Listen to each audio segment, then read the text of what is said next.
Baseball Classic, making America's game the international El Clásico Mundial de Béisbol hace del pasatiempo estadounidense una pasión internacional. The World Baseball Classic. Baseball is spoken here. Day 2 in Puerto Rico, a sellout last night at Hiram Bithorn Stadium. Another one expected here tonight. The fans still filing in. The Netherlands makes its World Baseball Classic debut against the host team tonight in San Juan.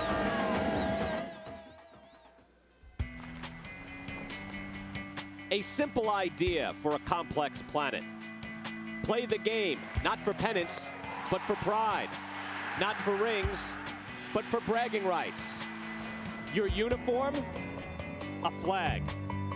Your talent, a testament to the land where it grew. So let the game bridge borders. For now, let a diamond define the goals. Ambassadors with bats, emissaries on the mound, bringing the world closer together by bringing baseball to the world. The first ever World Baseball Classic on the worldwide leader in sports.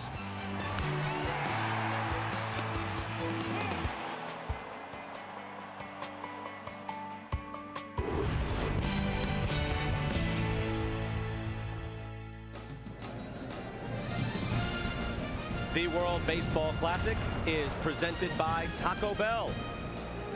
And welcome back to San Juan. The festive atmosphere expected once again. There's been baseball played already here this afternoon. And tonight, it will be Game 2 for Puerto Rico, Game 1 for the Netherlands here in Pool C in San Juan. Andrew Jones greeting some Major League Baseball friends. Fans here from around the world as the big stars have come out. And welcome back, everybody. I'm Brian Kenny alongside Steve Phillips. And if we've learned anything by now, an upset is possible in any round against any team, even the United States. We've seen that now, Steve. Tonight, we get to see Puerto Rico once again. The bullpen very deep. We saw that last night. And they've got the big stars. They've got a very good all-pro. Well, that's right. Big-time players delivering big-time situations. Bernie Williams done it his entire career, mostly in postseason baseball. But this is postseason baseball in the spring, the World Baseball Classic.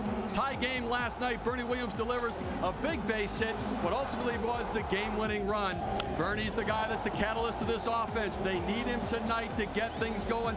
This Puerto Rico team can't rest on Bernie Williams. They need the other guys to deliver offensively as well, but Bernie got it done last night. We don't expect to see Carlos Delgado once again still with tendonitis. Who knows when he'll be available for Puerto Rico. As for the Netherlands, kind of a situation like Panama last night, Panama this afternoon. A lot of good players from their native land. However, there is one big gun that we're all familiar with. Well, that big gun is Andrew Jones. 51 home runs last year for the Atlanta Braves.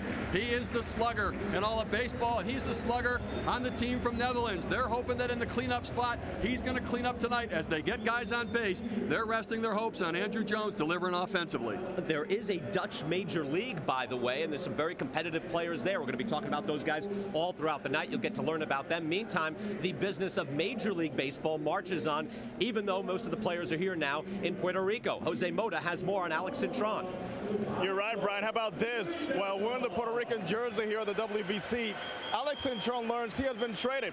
He's going to be wearing a new jersey when he gets back to camp. He got traded for pitcher Jeff Bajanaro. Now, Alex told me himself, I'm very happy about the trade. Number one, I go to a winning team, and I have the opportunity to contribute with a manager that I really enjoy watching. Now he's going to play for him in Ozzie Guillen. Brian. Jose, thank you so much. Yes, Ozzie Guillen rooting for Venezuela in the World Baseball Classic. Here, it'll be Joelle Pinero of the Seattle Mariners taking on Rob Quartermans, who is a master in the Dutch Major Leagues. We're back in San Juan with the opening pitch right after this. We're at Hiram Bithorn Stadium. This is the sports hub and sports pulse of the nation. This Commonwealth of the United States in Puerto Rico. And here are the standings. Puerto Rico with the win last night, going into the winner's bracket in Cuba with the win this afternoon over Panama. So Panama, a hard luck 0-2. Panama played well last night, played well here this afternoon. Yes, Yurleski Gurriel, the star for Cuba, who was 3 for 4, but things got away late in the game. And after a 3-run home run by Andrew Jones, Panama battles back, almost coming through to win it in the 9th, but then in the 11th inning, rather, it is Cuba who comes through. It was so close. 8-6 the final score. Cuba beats Panama. Steve, we were watching that game. If Ruben Rivera, who did hit a 3-run home in that game to give him a 4-2 lead at one point, if he had just stood still in the batter's box with the bases loaded, and was there 1 out or 2 outs at that point? 2 outs at that point, then it'd be Panama with a win this afternoon. Well, there were 8 batters hit by a pitch during this game. If he had been the 9th, they would have won the game. Unfortunately, he didn't stay in. Here's the lineup for Puerto Rico. Bernie Williams, Pudge Rodriguez, Carlos Beltran, Javi Lopez, Alexis Rios, who hit the big home run against Panama last night to get them on the board against Lenin Pacoto, pitched a fine ball game. Alex Cintron. Luis Matos gets into the lineup, not Jose Cruz Jr. That's the one change in the lineup. And it is Jose Valentin in the lineup as well.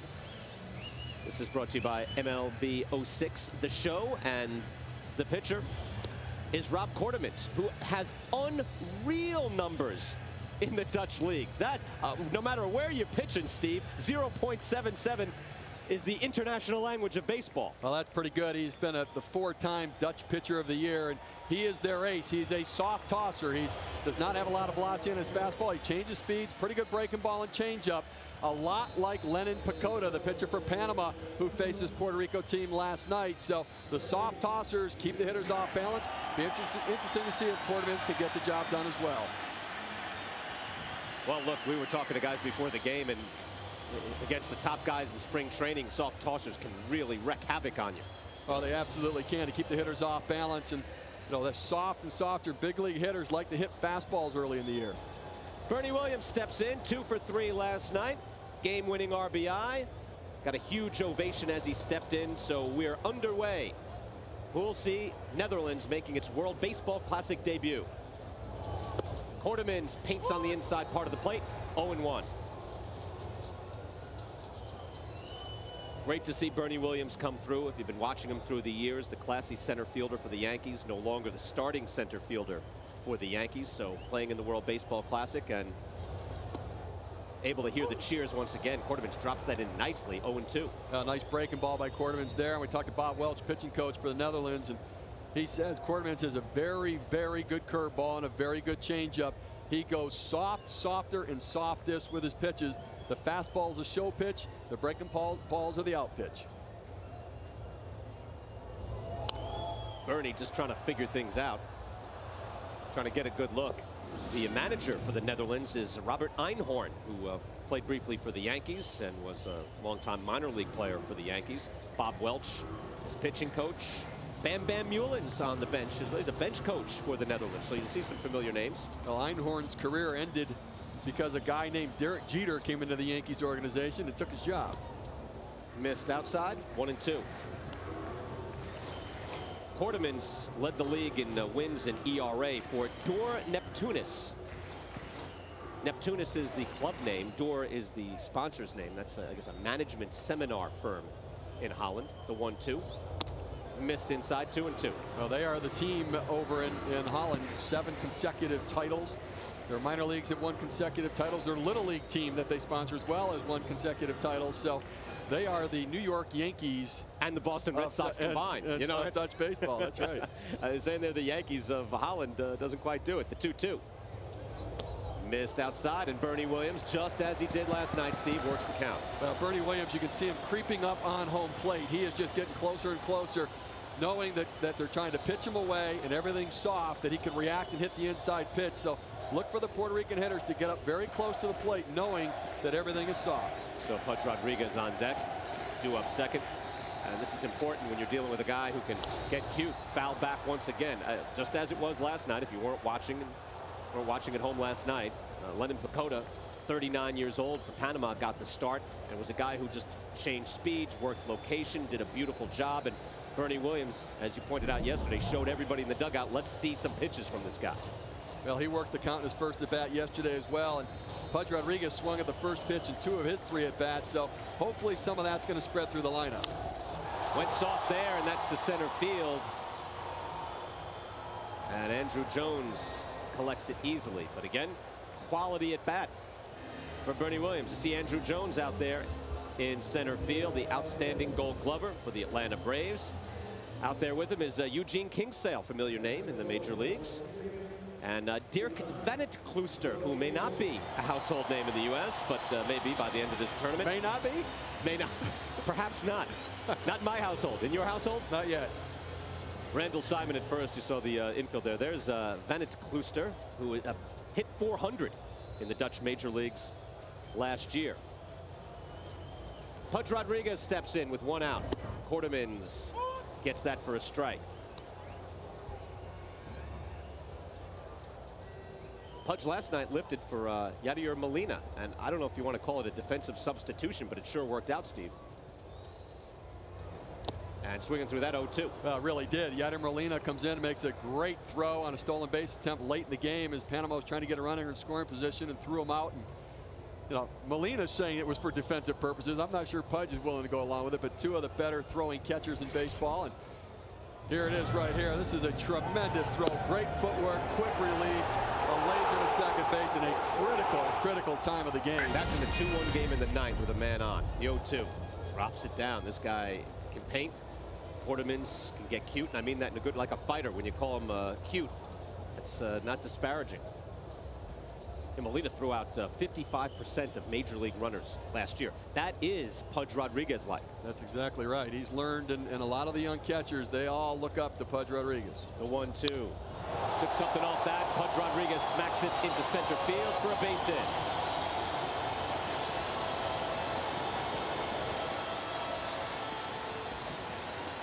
Rodriguez is on, and Carlos Beltran will step in. Quartermans are throwing everything so slow. Pudge just keeps his hands back, does a good job, punches it right up the middle, doesn't try to do too much, stays on the ball. Good piece of hitting. Quartermans is throwing soft and everything up in the zone, and it's so soft that the hitters can really stay back and have more time to be able to judge breaking ball from fastball and still react, even if he comes inside with it. Beltran 0 for 3 last night against Panama, and Quartermans tries a little heat, 87 miles an hour. Now, it looks fast, doesn't it, at 87, the way he's been throwing?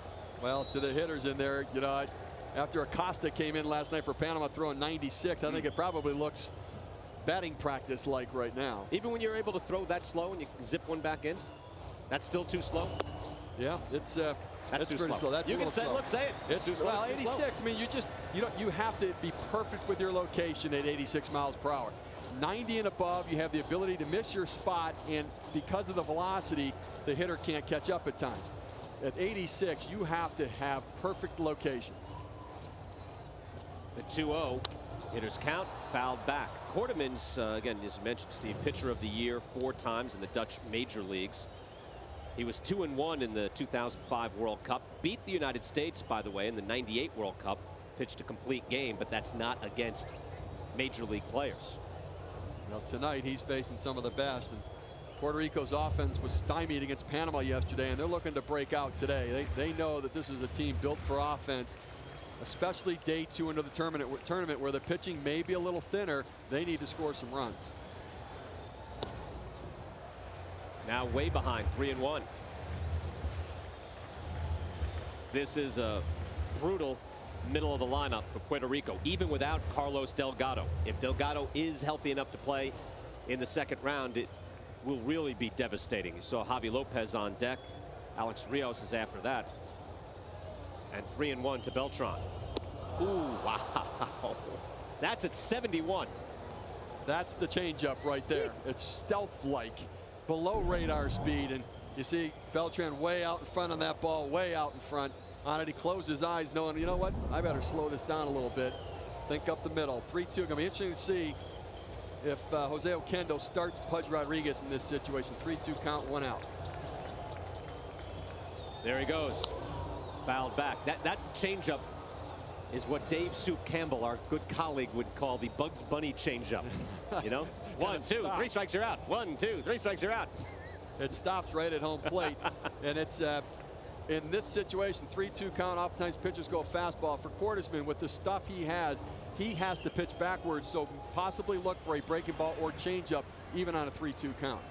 3-2 again to Carlos Beltran as he throws back over to first. To look back, Pudge Rodriguez. Rodriguez used to be able to steal bases. He had 25 steals one year. That was when he was a younger man. He's a much lighter man now, though, so I don't know how much speed he's gotten back. Maybe he got some speed from that, right? You'd figure it could help. There he goes. Ripped to the gap in right center field. Drops in front of Andrew Jones. Pudge goes over to third, first and third, and only one out.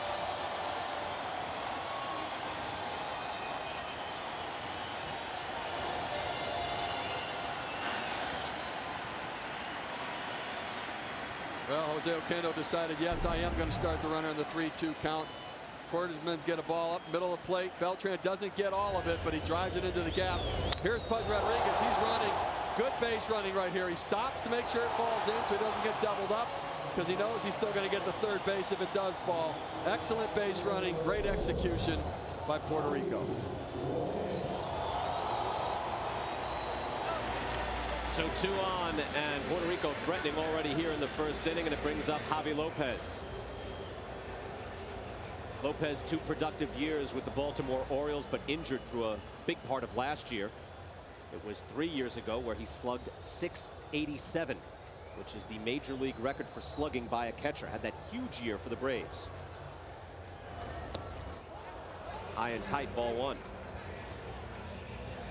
Quarterman has every one of his pitches up in the zone. They're all at the letters, and that's a danger zone with major league hitters, especially at this velocity. He's going to get in big trouble if he gets it up in the zone. He has to find a way to get to the corners and get it down. He's got to start throwing more soft stuff. Ooh, that was very soft. Javi clutched. He might have clutched again. Look at him. Bill smiles like, man. And then he fouled it off. Well, it is one of those ones. It is so soft. And even though the fastball's at 85, when a changeup's at 71 miles per hour, that 14 mile per hour differential is difficult to hit both pitches. If you're looking fastball and you're out there on it, even at 85, it's tough to react and hold it back at 71. It's 1-1 as Quarterman throws over to first. Not that it would matter if he keeps giving up singles, but Quarterman's 21 pitches in. The pitch count is 65. That could be important if you don't have a deep pitching staff. The Netherlands, you'd figure by comparison, would not have a deep pitching staff. This guy is the ace, at least in the Dutch major leagues.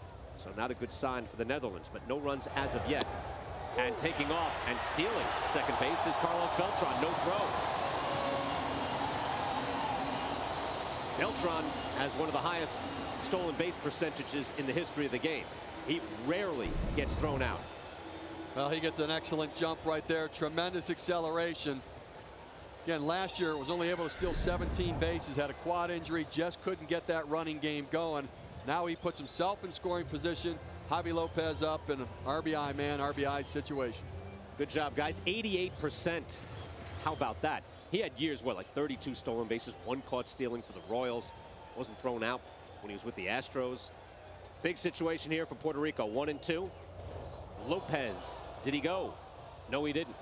Held back. So it's 2-2. Well, the other thing that was good about that stolen base by Beltran is Javi Lopez does not have great speed. He is prone to the double play. Now getting to second base with 1 out takes him out of the double play situation. Ground ball because the infield's playing back, brings in a run. Pudge Rodriguez on third. There's Beltran at second. 2-2, 1 out. Just underway here in the first inning, and Puerto Rico threatening. Hopped up.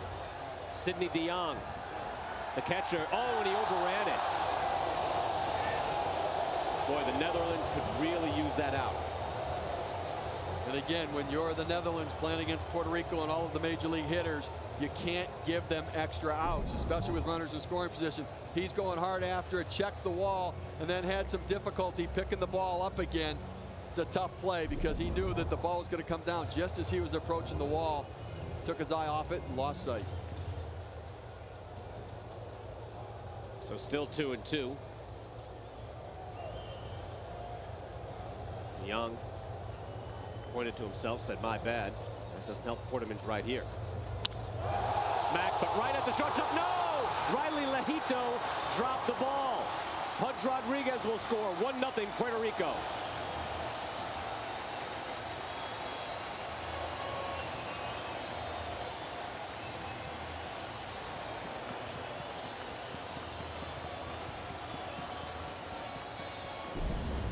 Well, a line drive right here, and sometimes this ball can be knuckling at you, and it makes it difficult to catch. Took his eye off at the last minute, trying to think maybe I can double off Beltran at second base, because he did come off pretty well, and unfortunately hit off the heel of the glove, goes into left field, and gives up a run. I think that's definitely what he was doing, Steve. He wanted to look over at second, see if he could have a play. This is a guy who is out of Curacao, who has played in 128 international games and just lost track of that ball. Well, I think if he had caught it, he had a shot at Carlos Beltran at second base. Beltran kind of accelerated off the base instead of freezing on the line drive, and he could possibly have been doubled if he did catch it. Alex Rios steps in. Big hero last night.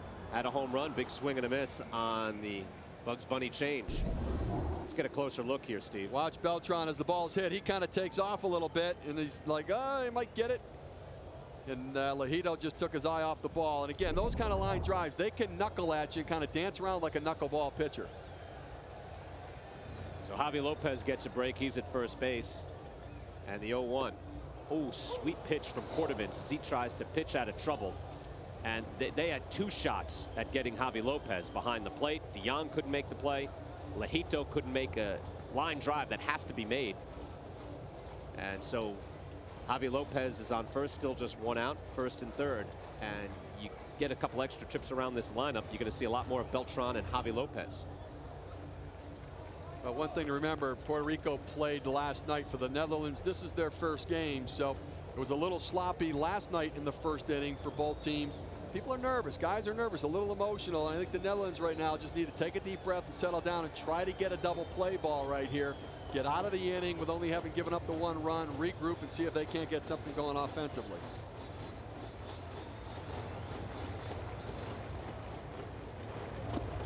In for a strike, and he struck him out. Beautiful job of pitching by Rob Quartermans. And now they're two away. Did this nicely, Steve. Nothing too fancy right here. He just comes with a fastball straight down the middle. Not a lot of movement on it. Rios was guessing. He fouled off and didn't look very good on the breaking ball, and they got into his head a little bit. He didn't know, should I look fastball? When a hitter is caught in between, should I look fastball, should I look breaking ball, you're in trouble. You have to think fastball, drive it the other way, and react to the breaking pitch. Rios got caught in between. Alex Cintron steps in. Spent last year with the Diamondbacks. Thought he'd spent this year with the Diamondbacks, but will not. Will spend it with the defending world champions. Dealt today by the Chicago White Sox. So two outs, first and third, and that's down low. How did he react? You saw him in the parking lot. I did. He called me over as we arrived at the park today, and I had seen online that he had been traded, and he's like, oh, he was a little distracted because he knows, you know, he has stuff at one camp. He's got to get moved around a little bit, but he's also happy. He said, look, if I'm going to be a role player, as he would have been with Arizona, he said, I might as well be on a championship team, and I think he's excited to play for Ozzie Guillen. Way up high for a ball. And just to get back to another point, again, with those two gifts that the Netherlands gave to Puerto Rico. Look, this is Cintron, Luis Matos, Jose Valentin at the bottom of the lineup, as we're at 31 pitches right now for Quartermans. The world beaters, so to speak, are in the middle of this lineup for Puerto Rico. Those are the big guns, and they're going to do the damage. Nice smoke at 84 miles an hour from Quartermans. Look at this. He's got these guys thinking now. Now they have to be patient. You have to have an approach with Quartermans. When everything's soft like that, you have to tell yourself, think left center field for a left-handed hitter, so that you're staying back, seeing the ball longer, so that you're waiting. The tendency is, when you've seen a lot of 90-mile-an-hour fastballs, is feeling like you have to jump out there and try to hit it. You have to be patient and try to relax. Back over to first. Javi Lopez, not much of a threat to steal, but with two outs, might do something. Beltran over at third, a lot of speed.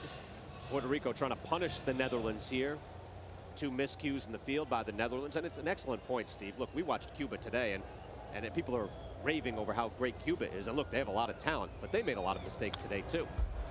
Fouled back, and it's 2-2. Now, they weren't perfect, there's no doubt. I mean, that was a great game this afternoon. A lot of energy in the park, a lot of back and forth. And Panama keeps on battling. They're just a little short talent-wise in matching up. But the Cuban team, how about Yulesky Gurriel, the second baseman? He is some kind of player.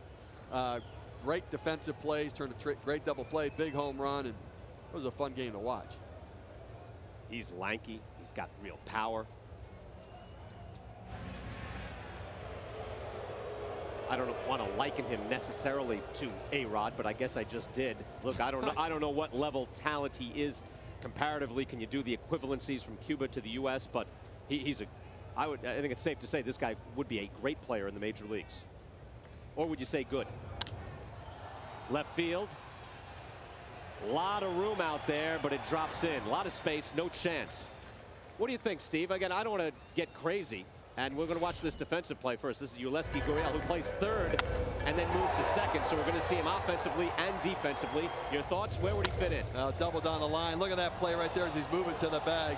Very heady player. He has great actions, loose body, great actions. He's got great bat speed, balance at the plate. He really is the whole package. I mean, he would be in the United States, I think, an extraordinary player. He'd be an all-star caliber player. You know, obviously not going to get that opportunity, but he, you know, his father's a star in Cuban baseball in the past. He has a brother playing with him as well, and a great talent. Up high, and now it's 3-2, so a full count to Alex Cintron. He's worked this count on Rob Quartermans, whose pitch count keeps climbing. Well, Randall Simon telling Quartermans he's going to play behind Javi Lopez at first base on the 3-2 count with 2 outs, as Lopez will be running on the pitch. I'm going to talk to Bob Welch, pitching coach for the Netherlands, but that's 35 pitches now, so Bob's got to get guys going. The 3-2. Oh, he struck him out. Beautiful changeup. Rob Quartermans could have used a little more help, but he gets out of trouble, and Puerto Rico only gets one. We go to the bottom of the first after this.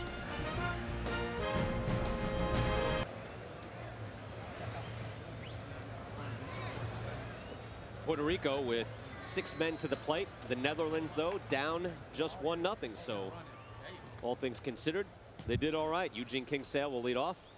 Urindale DeCaster batting second. Ivanon Kofi third. Andrew Jones batting cleanup. Then Randall Simon, remember him. Charnel Adrana, the DH.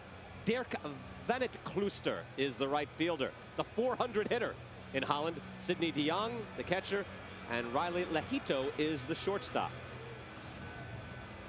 And Joelle Pinero will get the start for Puerto Rico, 27 years old, a 6-year major league veteran with the Mariners. 7-11 last year. The ERA, I tell you what, the ERA, by the way, Steve, it's climbed every year for the past 5 years. Well, he's got a lot of base runners. You're giving up a lot of base hits and some walks, and he has to refine his game. He has a great arm, but he has been more of a thrower than a pitcher, and I think he has to continue to refine that game. He has the talent. He showed flashes early, but he has not been consistent. Eugene Kingsale steps in. Kingsale swing and a miss, and it's quickly 0-2. Kingsale spent 2005 in the Orioles system, played AA and AAA. Without a team going into 2006, a lot of guys, Steve, we've mentioned this, have a little showcase here in the World Baseball Classic. Rips this to left field. And going back, nice play, Luis Matos. Very nice play by Matos there. He's typically a center fielder with the Baltimore Orioles, but playing some left field here. Takes a little bit of a banana route there. It's a little tougher in left field. It's a different angle of the ball coming off the bat, but stayed with it, made a nice catch. Good swing by Kingsale. Take a look at Puerto Rico defensively. Matos in left, Beltran in center, and Alexis Rios in right. Javi Lopez, Alex Cora, Alex Cintron. Jose Valentin is the third baseman. Behind the plate is Pudge Rodriguez.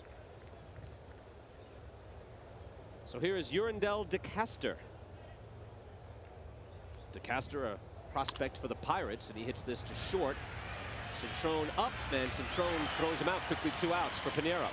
Well, DeCaster, Pittsburgh Pirates organization, has been a guy who hadn't hit about 258 his entire career. Last year at AAA hit 280 and went to the Venezuelan Winter League, hit 17 home runs, had a tremendous season, and the Pirates added him to the 40-man roster at 26 years old. Here's Ivanon Kofi. Plays for Instant Holland Almere, 283 in the Dutch major leagues. This is bugging me. What? Yesterday they have Carlos Lee. Panama has Carlos Lee. The Netherlands has Andrew Jones. Why are these guys not batting third? So they get more at bats, get up in the first inning, and everything else. I think that there is a prestige factor for batting fourth. Smoked but foul. Now, is that why? It's because it is. I think that it's a status thing to be the cleanup hitter to bat fourth. Right. And I think that's part of it. You might think that, get them more at bats, get them up in the first inning in case somebody gets on to get a chance to drive in a run. think we figured it out. You know, the sabermetricians have looked up that you got about, in a major league season, might be around, I think, between 50 and 60 more at bats per year. That's a lot per position. That's a lot, Steve. Now that wouldn't happen in this tournament, but how many times are we saying, and Coffey gets it, swing and a miss, 1 and 2. How many times are we saying watching Panama and Cuba, geez, if you had Carlos Lee third, he'd be on deck now, he'd be up. Makes a big difference. It's one slot, but it makes a big difference. Well, it is a factor, but I think that the star should bat fourth is, I think, the reason why Andrew Jones is batting fourth. The 1-2 bounced, and Pinero has himself an easy inning. So it'll be Andrew Jones leading off the second inning for the Netherlands. Didn't get him in this time. 1-0 Puerto Rico in San Juan.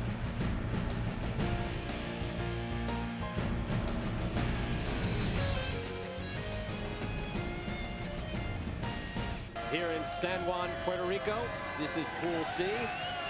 Big surprise with the United States. In Pool C, we've got Puerto Rico and the Netherlands. We'll talk about other scores in a moment. Rob Quarterman's now into 37 pitches. Had a rough first inning as Luis Matos, center fielder for the Baltimore Orioles, steps in here in the second inning. Down the pipe for a strike. Well, Matos taking a fastball there, but sometimes that's good when you want to get in your first at bat, get a look and see what the velocity is, get a read, get a feel, get some sight on it so that you can gauge it the next fastball he throws. Foul back, 1 and 2. As the one change for Jose Kendo. And Matos getting into the lineup, and Jose Cruz Jr., who started the first 2 games, won an exhibition for Kendo against the Mets over the weekend. He had Cruz in the lineup both times, and Cruz brings a lot of power. And he played an excellent left field yesterday as well. Cut some balls off down the line and charged him, making some good throws. So Cruz did a nice job out there, but Matos is very good defensively as well. Quarterman's misses there, 2 and 2. Quarterman's this year 14 starts in the Dutch major leagues, 13 and 1, and 1 save. So this guy can work. Carlos Delgado there, the dugout. Carlos Delgado again hasn't taken batting practice. Struck him out. Quarterman's gets the inside part of the plate. Mentioned the United States versus Canada. This got quite a reaction here in the stands. We saw that the Dutch players were watching it. In the stands, the Puerto Rican fans were cheering it. Canada come from behind yesterday and then flat out beating the United States today. I'll tell you what, a little bit of an upset right there. Canada came fighting back against South Africa. They got 4 runs in the 9th inning to beat South Africa, but it gave them some momentum coming into the game today. Got out to an early lead and then held on for the win. There's a strike. Quarterman's now with 3 straight strikeouts. He got Alex Rios, he got Alex Cintron, got Luis Matos, and now Jose Valentin steps in. So Quarterman's settling down, but by the time he's done settling down, he's going to be done. He's getting up around 40 pitches. Remember, 65 pitch limit for starting pitchers in round 1 of the World Baseball Classic, and trying to protect the arms a little bit for guys who might not be in the best of shape. And he's deep into that 65 pitches right now, and they're going to have to get into that bullpen fairly early today. This is pitch number 44 as that's put into center field. And no, into left center field, and it falls in. That ball just died in between Eugene Kingsale and Riley Lejito. Jose says, I'll take it. He says, that's right, I'll take it, no problem. In the box score, it looks like a line drive. Got jammed a little bit there out in front, trying to hold back, but just found the right spot. Sometimes it's better to be lucky than good. Alex Cora will step in, bottom of the lineup, and again with the 2 miscues on Javi Lopez and the extra out given, this lineup will turn over. Bernie Williams is on deck for Puerto Rico. There he goes. First pitch. De Jong throw to second. Not in time. Valentin steals that cleanly. Well, Jose Kendo being very aggressive tonight. He's getting things going early, trying to get some momentum offensively, starting the runners, getting them in scoring position, and now Cora with a chance to drive in a run. Cora put the bat up there like he was going to bunt, even though he had no intention of bunting, trying to block the catcher's line of view. Pulls it out of the way. It also keeps the catcher back and not able to charge through to come up as aggressively with his throw, giving Valentin a chance to steal the base.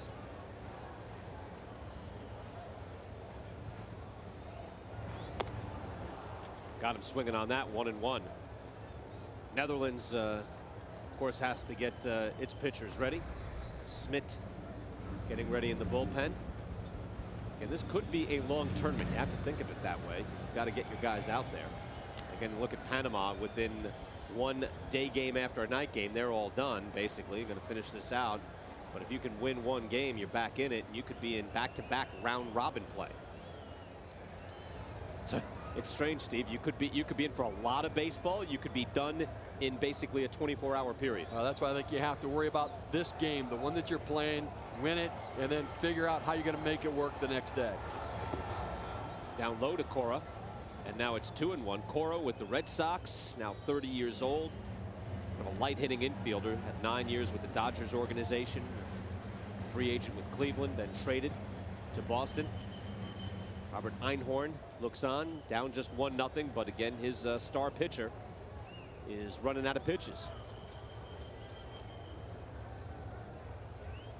And again, we talked to Panama last night, and they would much rather not have a pitch count. And I'm sure the Netherlands feels the same way. This was to protect major league pitchers, but for these players from other countries, they just want their guys to pitch. They're not worried about the shoulders and ligaments and getting ready for the season. This is much more important to them, this tournament. But rules apply to all teams.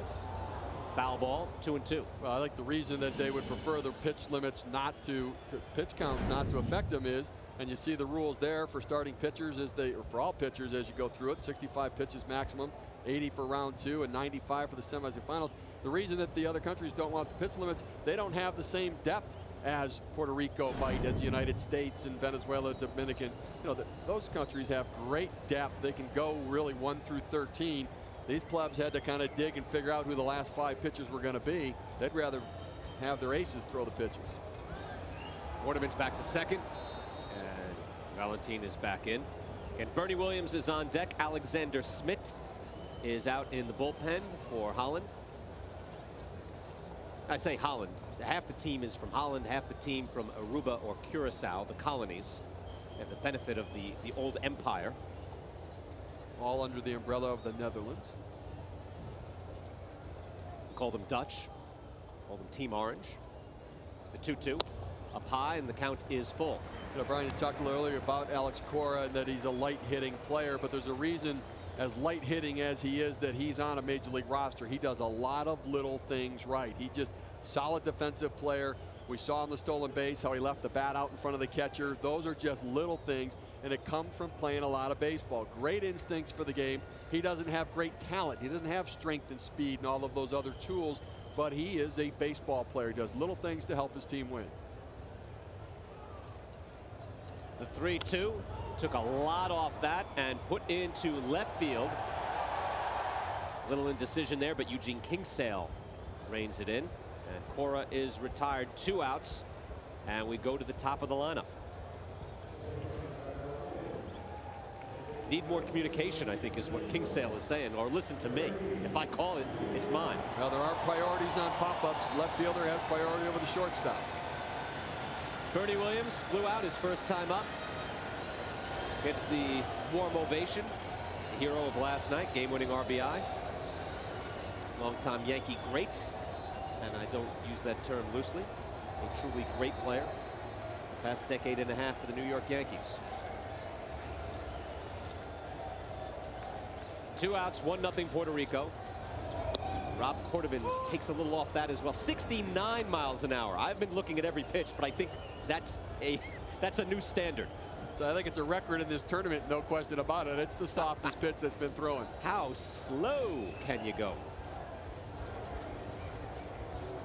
Might be the slowest pitch Bernie Williams has ever seen as an adult. Maybe going back to the Albany Colony Yankees. That was amazing how Bernie talked about this is one of the last night was one of the biggest games he's ever played in. He's played in a lot of big games, but playing in front of his native Puerto Rico crowd and fans, he wanted to deliver. Inside for a ball, 1-1. Now, again, this is saying something. When you are in the top 6 hits, home runs, and runs, in the Yankee all-time ledger. That's saying something. I mean, with any team, it says something, but when it's part of Yankee lore and Yankee tradition and history, it tells quite a story of a career. The 1-1, and he drops it in beautifully. Quarterman finds the strike zone, 1-2. Bernie Williams, again, when all is said and done, that Yankee dynasty of the late 90s, as we get a close look at Bernie's eyes watching that ball in, is going to rank up there with the Yankee dynasties of the late 30s, late 20s, and early 50s. That's 4 championships and 6 pennants. And he's the foundation. The 1-2. Then went to the fastball. Nice little chess game between Quartermans and Bernie Williams. And going back through the years for Bernie Williams, and granted, Steve, you mentioned he's the all-time postseason leader, games, home runs, and RBIs, and of course that's different from the old days where there was 1 round of playoffs. Now there's much more, but still, Bernie Williams has had so many great moments in the postseason. Well, the thing's been interesting to me in the whole tournament, all around the different pools, it's those players who have played a lot of pressure-packed baseball that delivered. David Ortiz did it for the Dominican. Jason Varitek with a grand slam today. Bernie Williams with a big hit yesterday. Up high for a ball, and Bernie Williams, who went deep in the count in the first inning, now works it a little more, so 2-2. A lot of the young players that are playing for their countries here, you know, that get a chance to play in winter ball. When you're in the States and you have players that play winter ball, you just know that is such a process. It helps their development so much to get a chance to play in the pressure of winter ball, and certainly for these kids playing in this tournament as well. The 2-2. Struck him out. Quarterman wins that duel as he gets up to 56 pitches. Getting near the end for Quarterman, keeps his team close. It's 1-0.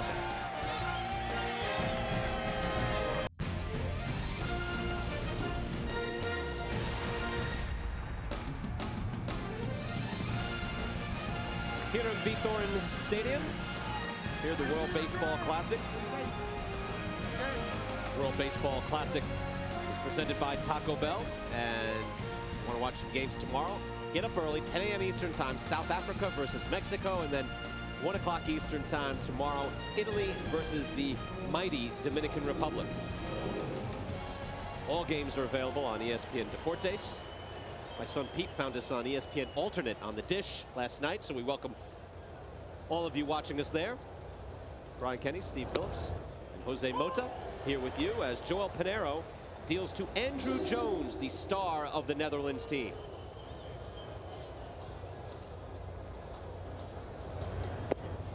Nice hook from Pinero. Big power by Andrew Jones. 51 home runs last year, of course. 28-year-old all-star at the very top of his game. He slugged .575 last year. Pinero working him on the 0-2. Well, Pinero really looks sharp tonight. His fastball has great sinking movement on it, going to the breaking stuff, and he's pumping strikes. He says, we have a lead. I'm going to just pound it in there and see what they can do. Threw the curveball there, third base. Valentin up, and Andrew Jones is retired. Randall Simon is stepping up now. This tournament means an awful lot to Randall.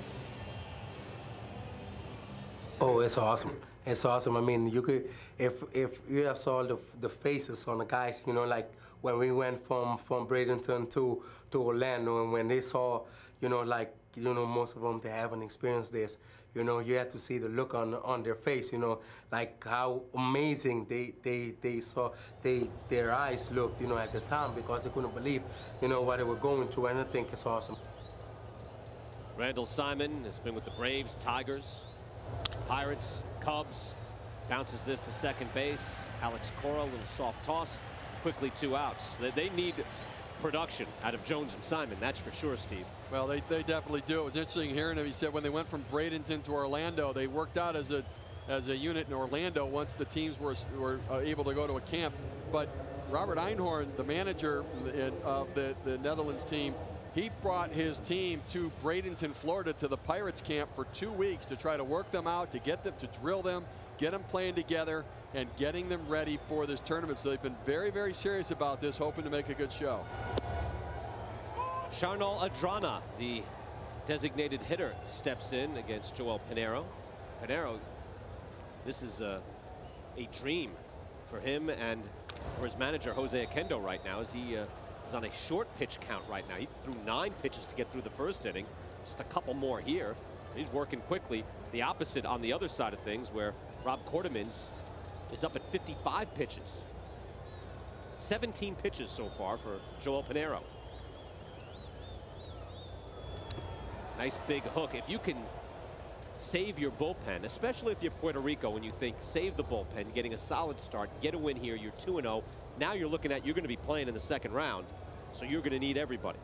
Well, I think that, you know, with the limits, I think that we saw yesterday, Jose Kendo was he ran a bunch of his guys in there to get work, and they really delivered for him. They did a nice job.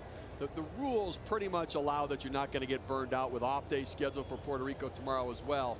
But for Pinero, what I like today, he's always been a guy that had a tendency to overthrow and do too much. He's just throwing strikes. He looks very smooth, not trying to do too much, and his breaking ball has been very sharp. Entrana tore up the AAA Mexican League last year. AAA Mexican League, but he hit 368. Bounces that back foul, stays 1-2. Led the league in runs scored. Spent the last 6 years in Mexico. Stevie had 8 years in the Blue Jays organization. Again, he's been around, 35 years old. He's a baseball player. Have glove, will travel. If there's not a job in Holland or Curacao, I'm going to go find a job somewhere. AAA in Mexico. Struck him out. Joelle Pinero is dealing another 1-2-3 inning. He's retired 6 in a row. Pudge Rodriguez, Carlos Beltran, Javi Lopez from Puerto Rico when we come back.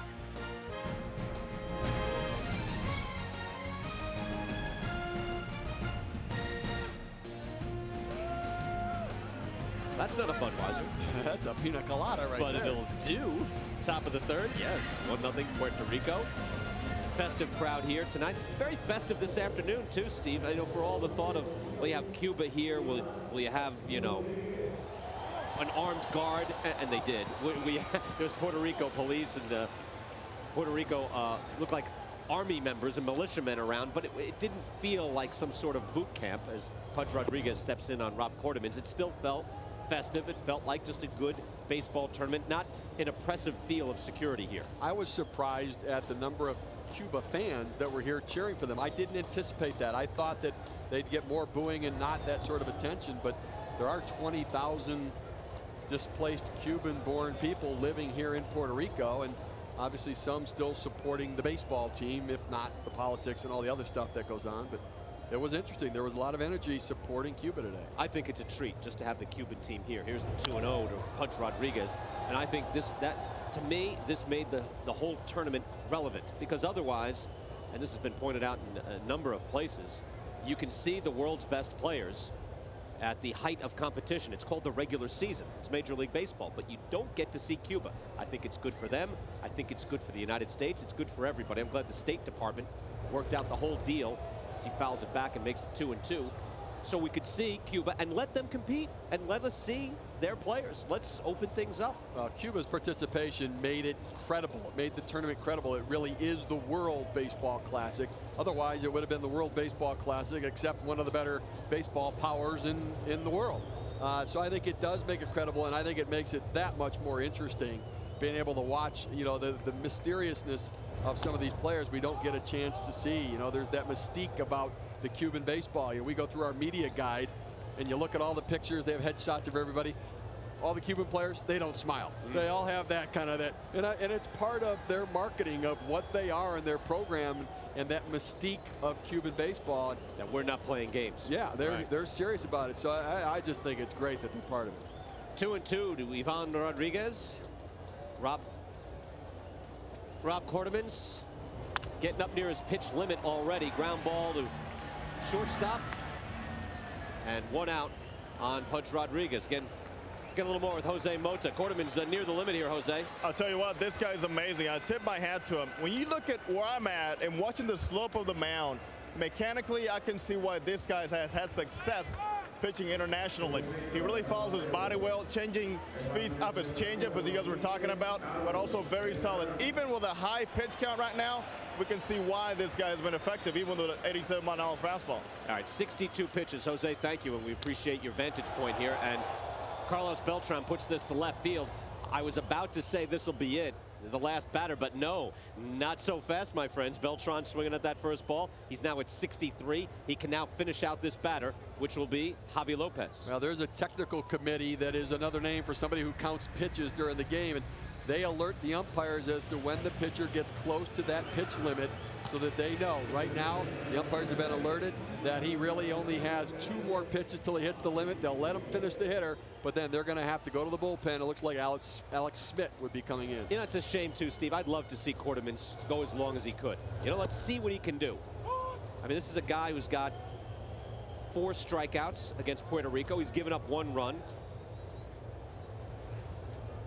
There was an error out in the field for the Netherlands, another dropped ball, so he's had some hard luck, and it's still only 1-0. And this is Puerto Rico. This is a top-flight international team with major league quality stars. Now, Quarterman has settled down. His first inning, he threw a lot of fastballs. That is not his bread and butter. He really has to throw the fastball off of his breaking stuff and changeup, as where most pitchers would go fastball and work off of that. Javi Lopez crushes this, and it is way gone.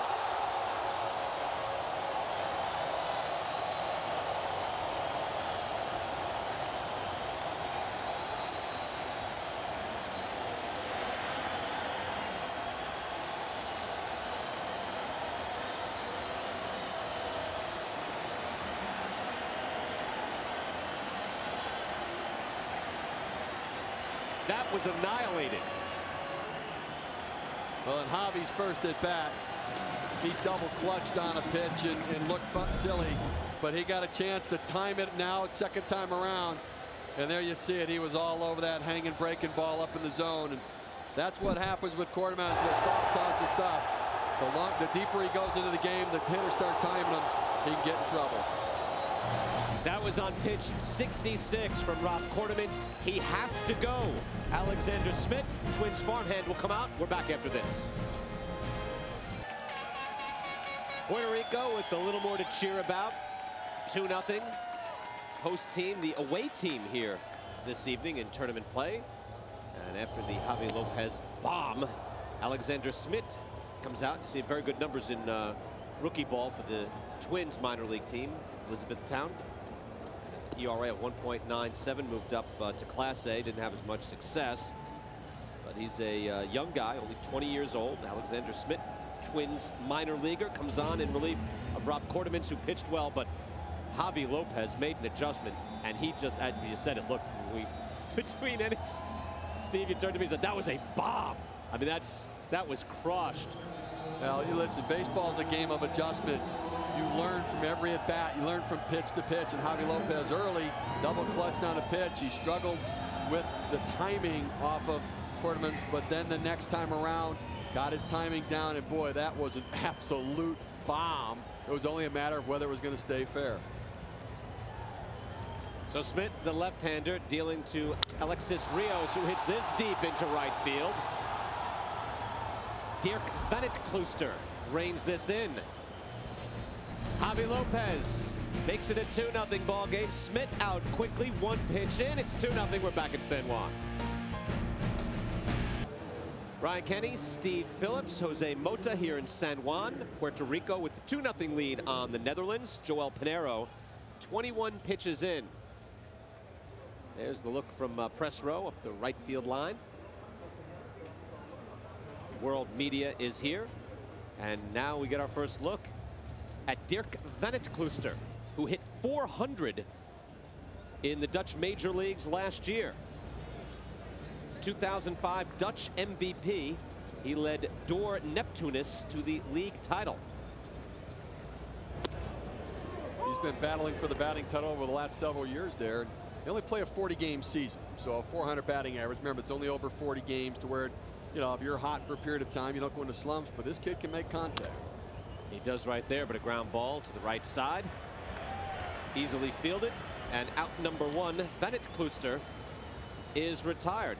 Hey, let's listen to that home run call. Let's go over to our good friends at ESPN Deportes, Ernesto Jerez and Candy Maldonado. En dirección hacia el jardín izquierdo. A lo profundo.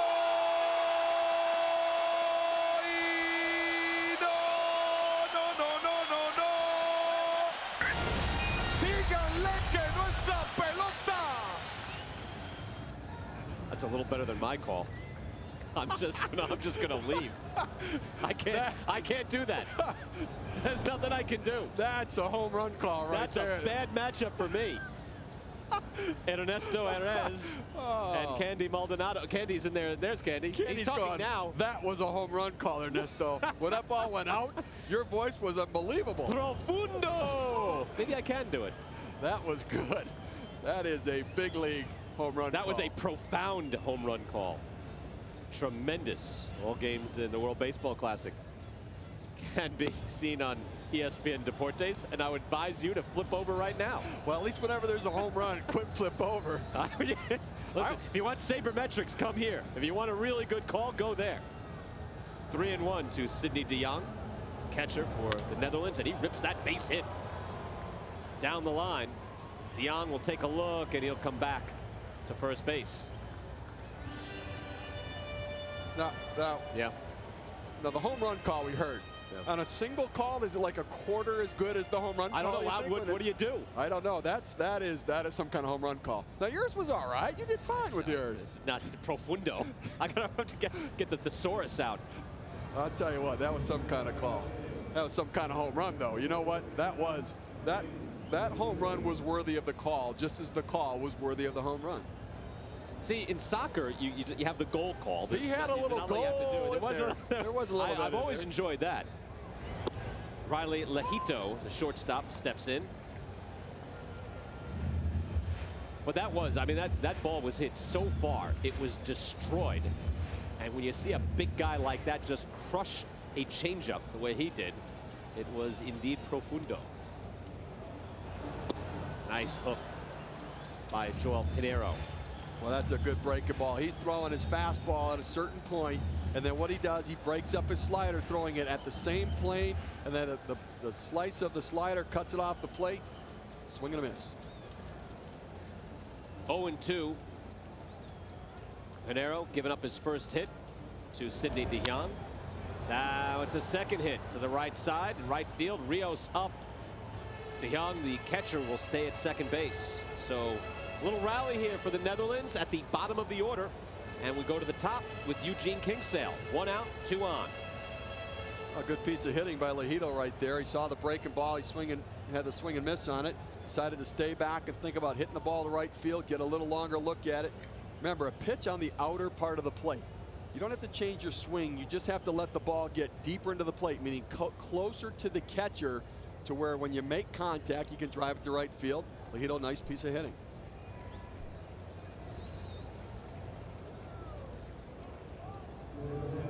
.32 pitches in for Joelle Pinero. He's been very efficient. Eugene Kingsale steps in, flew out his first time up. 1 out, third inning. The Netherlands in their opening game of the World Baseball Classic. Oh, Yankee fan catching things. A lot of Yankee fans here in San Juan. Of course, you met some Met fans here too, Steve. Wherever there's Met fans, they let you know they're there. Oh, they always let me know. Yes, they do. The 1-0. Right field. Rios is there. De Jong fakes and comes right back. Not going to run on that arm. It's a good move. Rios can throw. Well, they have a scouting report, it looks like, because, you know, with a little bit of speed, you might take a chance. Now, De Jong does not run that well being the catcher, but that kid has some tools. Alex Rios has all the tools to play this game. We saw the home run yesterday. We saw him make a strong throw yesterday. Outstanding job setting up behind the ball. Moves into it. Quick transfer. Nice arm strength right there. So 2 on, 2 outs. Urindel de Caster is the batter. The Netherlands trying to get back in this game on Joelle Pinero.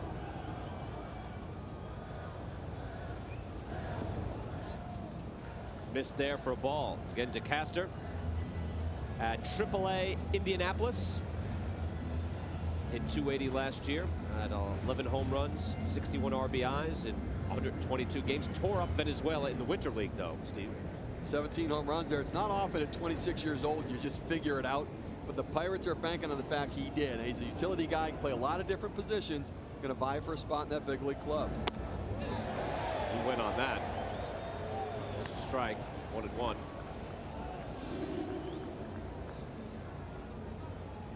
So he's AAA, or you're thinking he's big club? Well, I think he's going to vie for a spot. My guess is he probably goes to AAA, and he'll be there as an insurance policy if somebody gets hurt.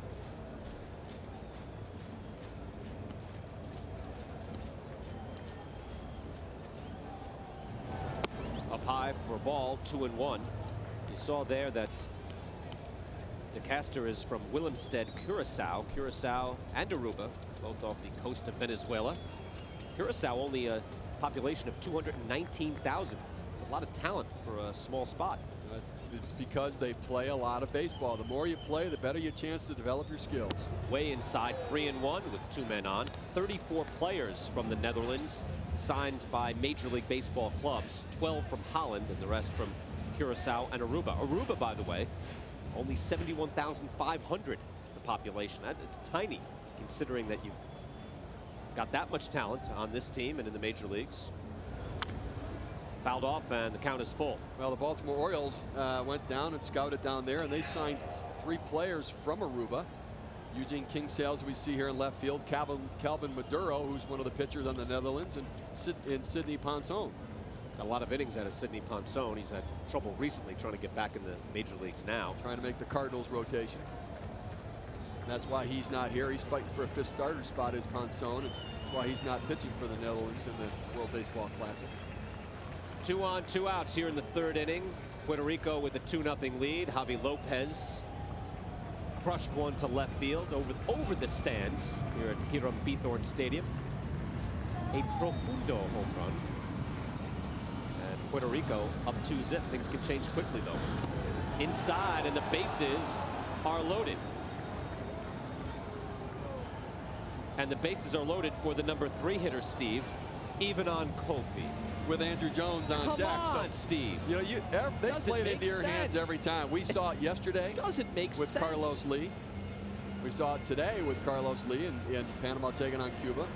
And now you have Andrew Jones in the on-deck circle with 2 outs. And if he had been batting 3rd to get the extra at-bats, he'd be up at the plate right now. Let's go to Jose Mota. Jose, I'm not first guessing. I'm not second guessing. Bat your best guy 3rd. I don't get it. Let me tell you something about Evander Coffey. Eduardo Perez, Tony Perez's son, sitting next to me here for a couple of innings. He said he had a spring training where Tony La Russa told Evander Coffey to go pinch hit.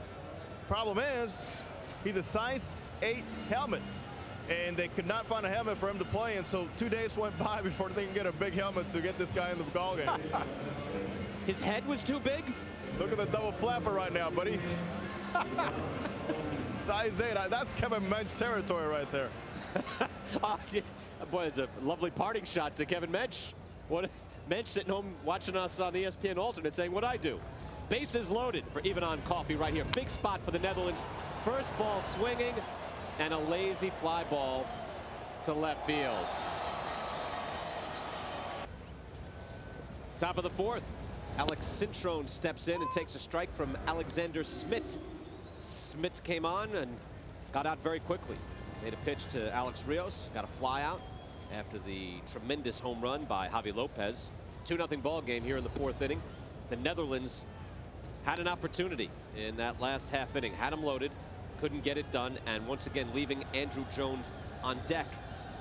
It's really bugging you, isn't it? It's killing me. Can't let it go, doesn't make sabermetric sense. And I saw it yesterday when you have one big gun. And I know what you're saying. It is the old school, because you grow up thinking, where does your big guy play? He bats cleanup, but it doesn't make sense. Look, if you've got Nick Johnson with a 440 on base in front of him, that ball is scorched to left field, but right at Eugene Kingsale. It makes sense then to bat your guy with an on base and a good high batting average 3rd, and then you get your power guy. And both Carlos Lee and Andrew Jones are traditional cleanup hitters. Now, even that their batting average is low, they don't draw many walks, but they're going to slug about 560 to 580. I think it's just the home run call still got you all worked up here now, all right? Who knows? Maybe Andrew's going to come up in a situation where batting 4th is exactly the right spot for him. But you will have many more opportunities, even in a small sample set like this tournament, if you're batting 3rd rather than 4th. How many times did we see it, even with Panama and Cuba today? Like 3 times, didn't we? Well, I would have thought that Andrew could pretty much write the lineup himself, don't you think? He ought to go say that. I'm just saying, there's more prestige. There's prestige as Luis Matos steps in. He struck out his first time out. There's more prestige in what? Winning the game. Maybe winning the tournament, getting into the 2nd round. That's where the prestige lies. Andrew Jones will lead things off for the Netherlands. It's only a 2-0 ball game. Again, feels like Puerto Rico is kind of an overwhelming force here, but it's only 2-zip. Dirk Vennetkluster might figure in before all is said and done. The 1-1. Well, Luis Matos is challenged this year a little bit. He's here playing for Team Puerto Rico. They picked up Patterson from the Cubs in the offseason, and he's going to have to fight for some playing time in center field now this year. But he thought it was worth coming here to play. As a lot of players did in the World Baseball Classic, and boy, it has been a triumph so far. Way up high, zipped up a fastball, and it's 2-2. Smith looks decent so far, Steve. I mean, we haven't seen a few pitches here, but this is a 20-year-old kid. Yeah, he's just getting all kinds of experience here. When you're developing young players, you want them to gain experiences. If they can play in the playoffs in the minor leagues, that's great. If they can play winter ball, that's great. This goes so far in helping young kids develop. It's worth 3 months of a minor league season being in this sort of environment, pitching against big league hitters, testing his emotions, testing his poise, testing his stuff, gaining confidence. This kid will be much better for it. Lost inside.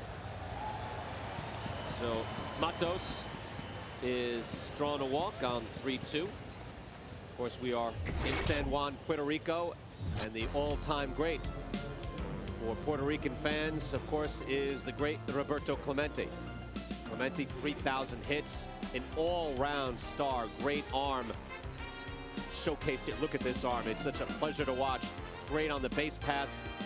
A great humanitarian. Lost his life trying to help others after a hurricane in Nicaragua. Roberto Clemente, his number 21 is here at Hiram Bithorn Stadium and remembered always. So 1 out, 1 on. Jose Valentin steps in.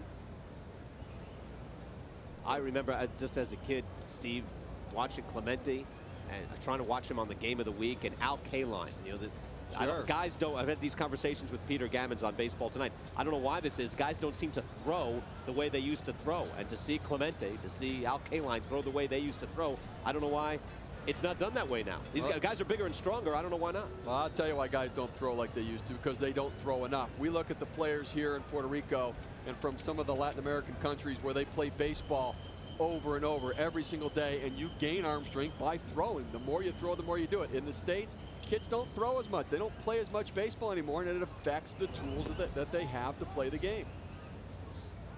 Smith drops that outside. Let's go to Jose Mota for more on Roberto Clemente. Jose? You're talking about Clemente, former teammate of my father, Manny, and I remember my dad telling me one time that when it used to rain a lot here in Puerto Rico in the wintertime, Clemente would make a call, hey, Manny, I got to fly down to Dominican. Well, for what? Aren't you enjoying your time off? He goes, no. It's raining so much here, I'm going to go down and hit BP and come back the next day, believe it or not. Wow. Talk about dedication to your career. And, you know, I mean, Roberto Clemente, you talk about the tools to play the game. He was a 5-tool player. He had speed, he had power, he had arm strength, could field his position, hit for average. I mean, the numbers, look at that, 12 gold gloves and 3,000 hits. An extraordinary player, extraordinary person. A lot of talk about should they retire his number in the United States. Missed Major League outside. Baseball. Yeah, look, it's a difficult situation. The only man to have that done was Jackie Robinson.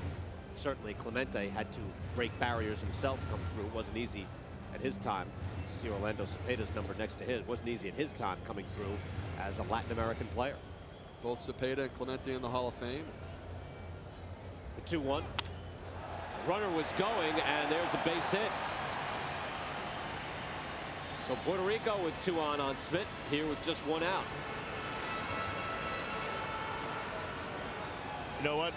Another thing my dad was telling me, Clemente always said, well, you know what? I'm not getting the respect that a guy like Willie Mays gets in the media and the press. So all the Latin players decided to one day really get to his skin and tick him off. So they say, you know what?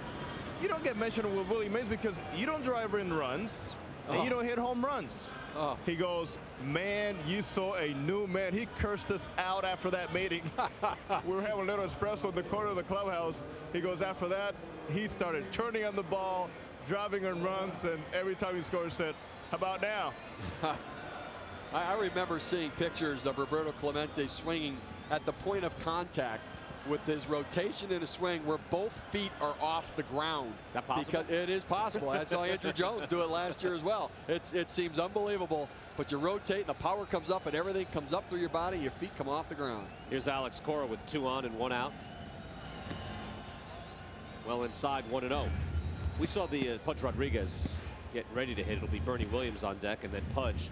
We saw the numbers, 317, and you know what, Steve? Again, it's lost in the context of the time. 317, and I believe his batting average, whatever it was for the 60s, not even counting the 1970s, was the highest batting average for that decade. So if Clemente is playing and he plunks him, and the bases will be loaded for Bernie Williams. So a hit by pitch. Smith in all sorts of trouble here as the big guns are coming up. You take that 317 batting average, put it in the context of the 1930s, or even the 1950s, or certainly the 1990s. It's not 317. It's more like 335. He was batting in a severe dead ball pitcher's era. Extraordinary talent. Bernie Williams is a big-time talent.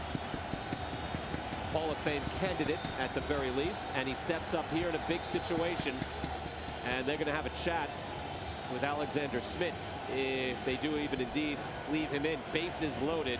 Bernie Williams up. Pudge Rodriguez on deck. Carlos Beltran after that. Well, young Smith's kind of lost his emotional control here a little bit. He's got to take a deep breath. This is exactly what they should do. Bob Welch out talking to him, trying to get him to calm down, get him back in the strike zone. This inning's gotten away from him, and with the crowd getting into it, young guys start to think, I have to make a perfect pitch. I have to try to do more. He needs to relax, let his body slow down, and get the arm out in front. Guys will speed up too, as well.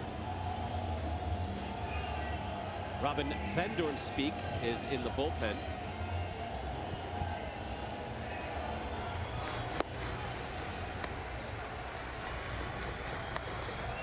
Bases are loaded for Bernie Williams. Puerto Rico already with the 2-0 lead.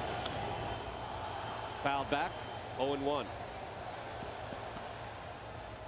Van Doornspeek, by the way, also with Door Neptunus, the dominant club in Dutch Major League Baseball. Break up Door Neptunus. Well, I tell you, Bernie Williams up right now, and it just happens to be another RBI situation. There's one thing to drive him in, but Bernie always seems to be the guy coming up when runners are on base, and this crowd is supporting their guy. So you have that gut feeling that this is a clutch hitter. There have been years, and look, not every single year, but there are years where Bernie Williams has led the league in batting with runners in scoring position. And now it's 1-1. You have that gut feeling about guys, Steve, and you wonder, is that a real feeling? Is that, can I prove that? And oftentimes Bernie Williams was a clutch hitter. Puerto Rico 0 for 5 with runners in scoring position tonight. 1 for 9 last night. The one was Bernie Williams.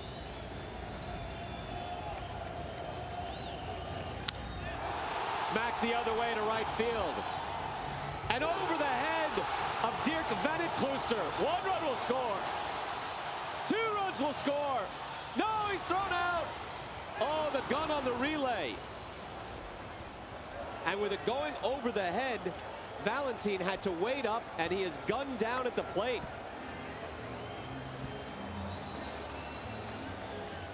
Bernie strokes one to right field over the head of Van Klooster and makes it a 3-0 game. Well, good piece of hitting by Bernie right here. He knows he just has to get the ball up, driving it to right field. Van Klooster gets turned around right there, and the ball gets over his head. Waits for it to come down.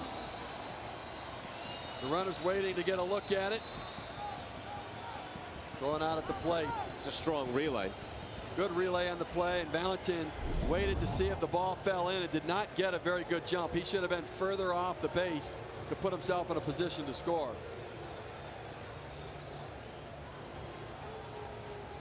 Einhorn will come out, and that should be it for Smith. And Bernie Williams comes through again. It's 3-0. We're back in a minute. We return here in the top of the 4th. Bernie Williams comes through with an RBI double, but only 1 run comes in as Jose Valentin is thrown out. New pitcher on Alexander Smith goes out. Robin Van Doornspeek of the Dutch League comes in. Good numbers in the Dutch major leagues. But Steve, I think the video will confirm what you thought, that Valentin did not get a jump here at all. Well, with one out in this situation, you know, Valentin's on second base. He's reading the ball hit to the outfield. Obviously, you tag from third base, but Valentin should be halfway, especially because Vanderkluster got turned around in the outfield. He could have gone back and tagged. He's already in scoring position at second base. His momentum was going all the way back to the bag at second. Vanderkluster, very nice job on the relay. And that's Caster, nice job and a good strong throw to home plate. But Valentin should not have been going back to the bag and tagging. He should have been off, moving away. And then even if Vanderkluster had caught it, he could have gone back and tagged and still advanced to third because he had gotten so turned around. We saw Alex Cora almost get up on his heels. So Cora was able to make that decision. And again, Urandel de Caster made a very strong throw to the plate. He got it. He also had a very quick release there, Steve. He showed some arm strength. And again, it's not a very deep right field here. This is a hitter's park. The wall's not very deep, so DeCastro really only made that throw from deep second base. With nobody out, Valentin should tag, because you go to third, even if it falls in, you still have opportunity to score runs. With one out, you have to score if that ball falls in.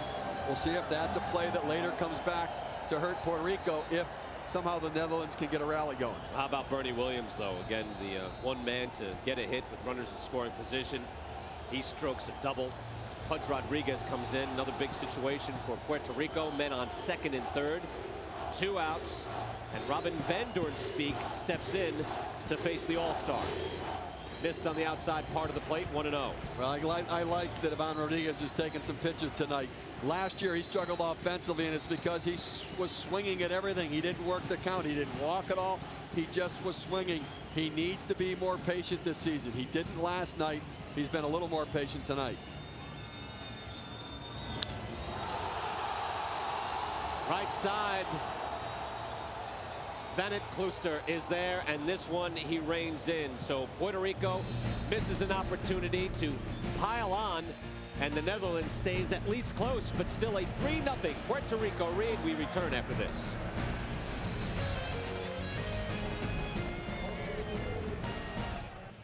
Bottom of the fourth, Pool C here in San Juan. Puerto Rico with the 3-0 lead on the Netherlands. Andrew Jones, Randall Simon, Charnal Adrana for the Netherlands in this half inning. Jose Kendo is the manager for Puerto Rico, and he joins us right now. Jose, you've had your share of crafty right-handers that you've faced here. You got through Quarterman's all right. What do you think of that guy throwing slow and slower tonight? Well, the guys, I mean, they did a good job taking more pitches. Yesterday we swing every first pitch we saw, and today we're more patient and making the guy throw more strikes, so that's why his pitch count went high that quick. Was that a point of emphasis, again, just to let people know? Lenin Pacoda pitched for Panama against you last night. He had the same type of action that Quarterman's had tonight. Was that a point of emphasis for you? We talk about it a little bit in the locker rooms, and we talk about being more patient. If you're going to swing the fair pitch, instead of trying to hit for the fence, trying to hit for more line drives. It's a lot more fun managing with a lead, huh, Jose? Well, it's never easy. So right now we got to make sure Pinero's doing okay. The last inning kind of struggled a little bit, so we're watching him real close. Now, when you look at the Netherlands team with Andrew Jones at the plate right now, is kind of the strategy, let's keep guys off base in front of Andrew and work around him? Yeah, that's one. If we had to go pitch around him, we will. One of the things we did to talk today about it was be more aggressive, trying to run more in the bases. So that's why you see the guys running more. Jose, thank you. Good luck. You're welcome. Thanks, Jose. Jose Kendo, manager of Puerto Rico, here with the 3-0 lead. 0-2 now here to Andrew Jones.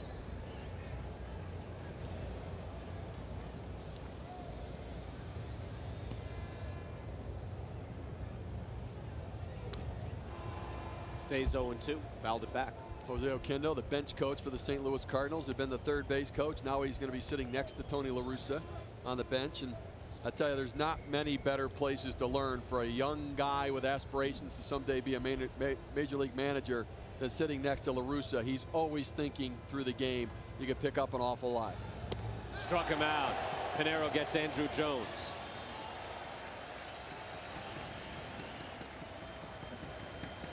Pinero did struggle a little bit in the last half inning. In the third, he had the bases loaded with a walk and 2 singles, but he looks good here. Well, I threw him a changeup right there, and Andrew's looking for fastball. Couldn't quite stay back out in front. Really nice pitch by Pinero. So Jones is retired, and it brings up Randall Simon. Simon bounced out his first time up. Again, a major league veteran. Played last year in Japan and then played in Mexico. Looking for a job. Experienced major league player, again with 4 different organizations between 1997 and 2004. He did not go, so that's a ball. Well, for a lot of players like Randall Simon that have had a little bit of time in the big leagues, and even for other guys who have never had that chance, they're hoping to perform. 1 and 2. You have major league scouts that are down. I know every club got a couple tickets. You see some of the scouts there in the stands. They have the radar guns taking notes, and they're going to report back. And I'll tell you, there will be some players signed out of the World Baseball Classic for representing their countries. That ball falls in for a base hit. Now gets away from Luis Matos, and big Randall Simon lumbering into second base. Good hustle. Cintron couldn't get it. Took a weird bounce in front of Luis Matos. We're playing on a turf field. Kind of, it looks like grass, but you know there's sand within it as well. And here you see Simon gets jammed a little bit, just strong enough to muscle up over shortstop and Cintron. The ball kind of kicks away from Matos. But it is a turf field. Interestingly, mixed in among the green that you see out there are some rubber type particles. It's actually broken up Nike tennis shoes. Really? Mixed in on the field out there. Charnel Atrana struck out his first time up, and he swings and misses, so 0-1. So a lot of old sneakers out there. A lot of old sneakers kind of mixed in within what the grass-like substance is there. Stuff flies, too. When the ball bounces after it's been in the air, you can see stuff fly. It almost looks like sand, and I guess that's the rubber. Bounce to short. Cintron up. Gets the out. Simon moves over to third. Well, we're fortunate to be playing a night game tonight, but during the daytime, this turf soaks up the heat. They registered it at 150 degrees today on the playing surface earlier today. Wow. Was it hot, Jose? Let's go to Jose Mota. Oh, ESPN was so nice letting me wear that polo shirt. It was beautiful down here. What do you mean 150? 150. But you know what? Towards the end of the game, we did notice some guys maybe a little fatigued, including Panamanian catcher Ruiz. I would think so. And here's Vennetkluster bounces this. First pitch, Cintron. No, it gets away.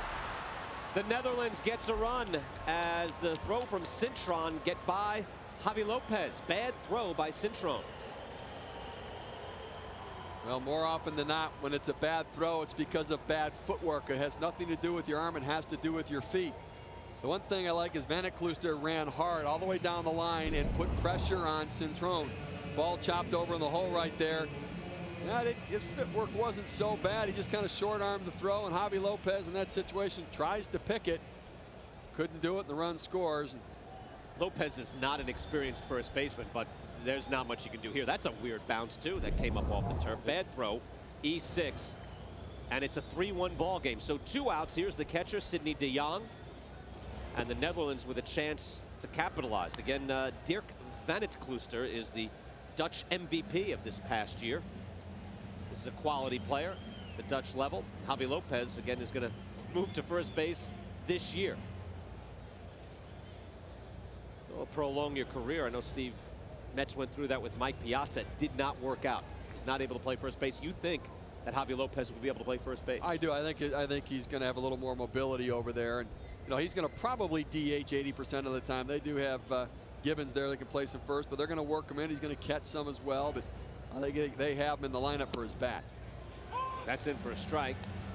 1-1. You know, during the regular season, it's incumbent upon players playing in the game to know the speed of the opponent so that you know how to go after a ground ball and how to move. In this sort of tournament environment where you don't necessarily know the opponents, you may not know the speed. It looked like Cintron a little bit surprised as to how Vennetkluster got down the line. That's up to Javi Lopez. Nicely done. Kept the glove down. And that's out number 3. But an error, a gift from Puerto Rico. And the Netherlands is on the board. We played 4, it's 3-1.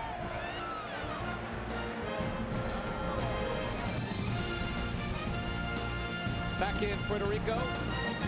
Had great action so far. Round robin play here in Pool C. Always festive at Hiram Bithorn Stadium, day and night, especially when the home team plays. A lot of fun here tonight as well. Brian Kenny, Steve Phillips, and Jose Mota. Our pleasure to be here with you. 3-1 Puerto Rico leading the Netherlands. Carlos Beltran, Javi Lopez, and Alexis Rios scheduled to bat for Puerto Rico.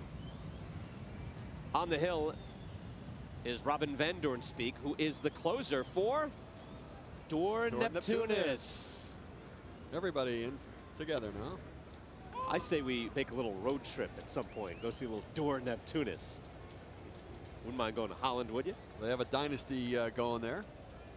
I mean, most of this club from Holland. Again, it's half and half. Half from Curacao and Aruba, half from the Dutch major leagues. Missed on the outside part of the plate, 1-1. But Door Neptunus with some outstanding talent.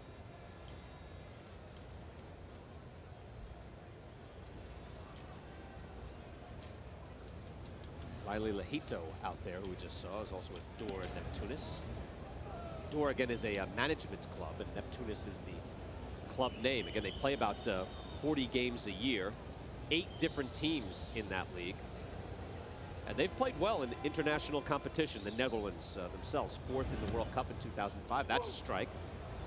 This is the team that beat Cuba in the 2000 Olympics. That paved the way for Tommy Lasorda and the red, white, and blue. Well, that first Olympic loss for Cuba, the Netherlands defeated them in 2000. But I guess the owner of the Door Neptunus doesn't oppose his players coming here like George Steinbrenner does, right? The 2-2, foul back, it'll stay that way. Yeah, no signs on the outside of Door Neptunus saying we apologize for our top players not being here. June to September, that's when they play, so they have some time to get ready for their, I guess, spring training or summer training. 2 foreign-born players allowed per team. What do you think? We could maybe make Steve, it. Let's go to the tryout camp. You and Jose, you guys are in shape. I'll just hang with you. Up high for a ball. And now it's 3-2. So Beltran working the count. And Javi Lopez is on deck, who is seeing the ball pretty well.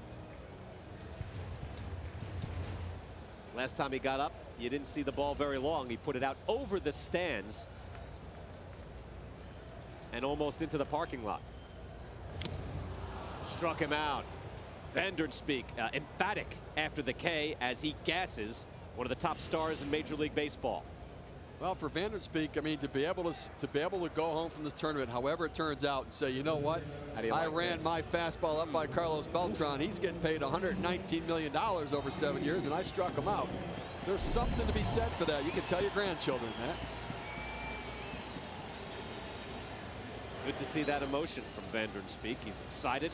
And here's Javi Lopez. Better be careful with this man. Javi Lopez, again, a big-time slugger, and crushed a changeup that he saw from Rob Quartermans. Against the Expos, did pretty well. And the ball hasn't been traveling well from what we've seen here so far, just in 3 games, Steve. So this is a park with an offensive rep, but hasn't shown through yet. Third base, even on Kofi. Long way to go, and he did not get back down on the bag. No, he did. Bad call by me. Javi Lopez is out.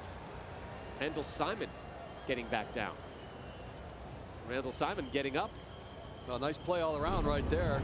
Even on Kofi, goes to his left, goes to his right, backhand.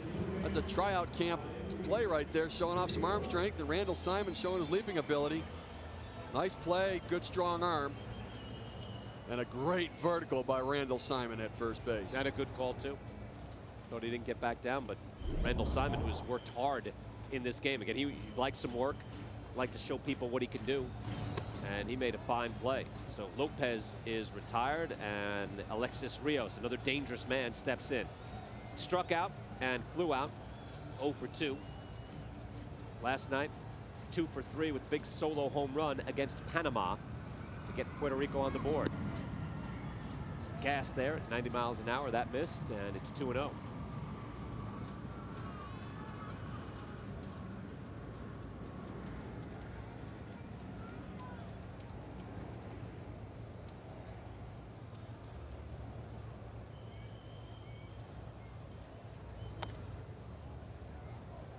Missed there, and way behind now, 3-0 to Rios. Alex Cintron is on deck.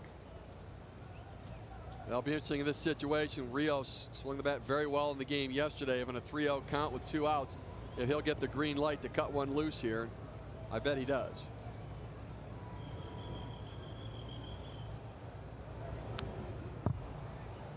Green light there, and now 3-1. First base umpire, by the way, made that call is Tom Hallion. Was there last night as well. Kevin Causey is behind the plate. James Hoy is second base umpire, and Ian McCabe is the third base umpire. Umpire's doing a decent job, Steve, because we haven't mentioned it too much. You know, when we're not questioning or saying where was that, I think I do that more than you do.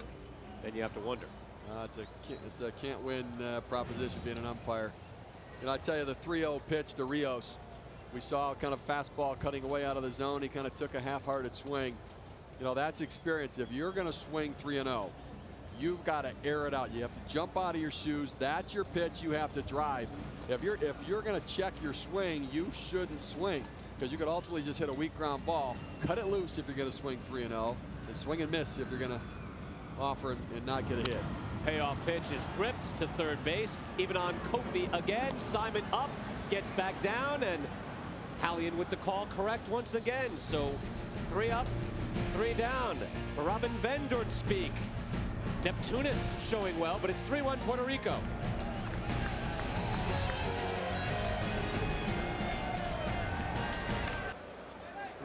Puerto Rico with the lead on the Netherlands. Opening game for the Netherlands. New pitcher as Joelle Pinero comes out. Willie Collazo coming in with the Mets organization this year. Just signed on with them only days ago. He'll come in for Puerto Rico, and joining us right now is the pitching coach for the Netherlands. 211 major league wins, was 27-6 in an incredible 1990. It's Bob Welch. Bob, what do you think you're pitching so far today? Hey man, we're only -2. -2 in the bottom of the 5th. You're ready to go. Hey, Rob Quartermans, what did you think? Again, he struck out 4 guys, had that great changeup. What are your thoughts on him? Oh, he did well. You know, we talked about Javi. I think Javi Lopez loves to sit on that soft stuff anytime it's up.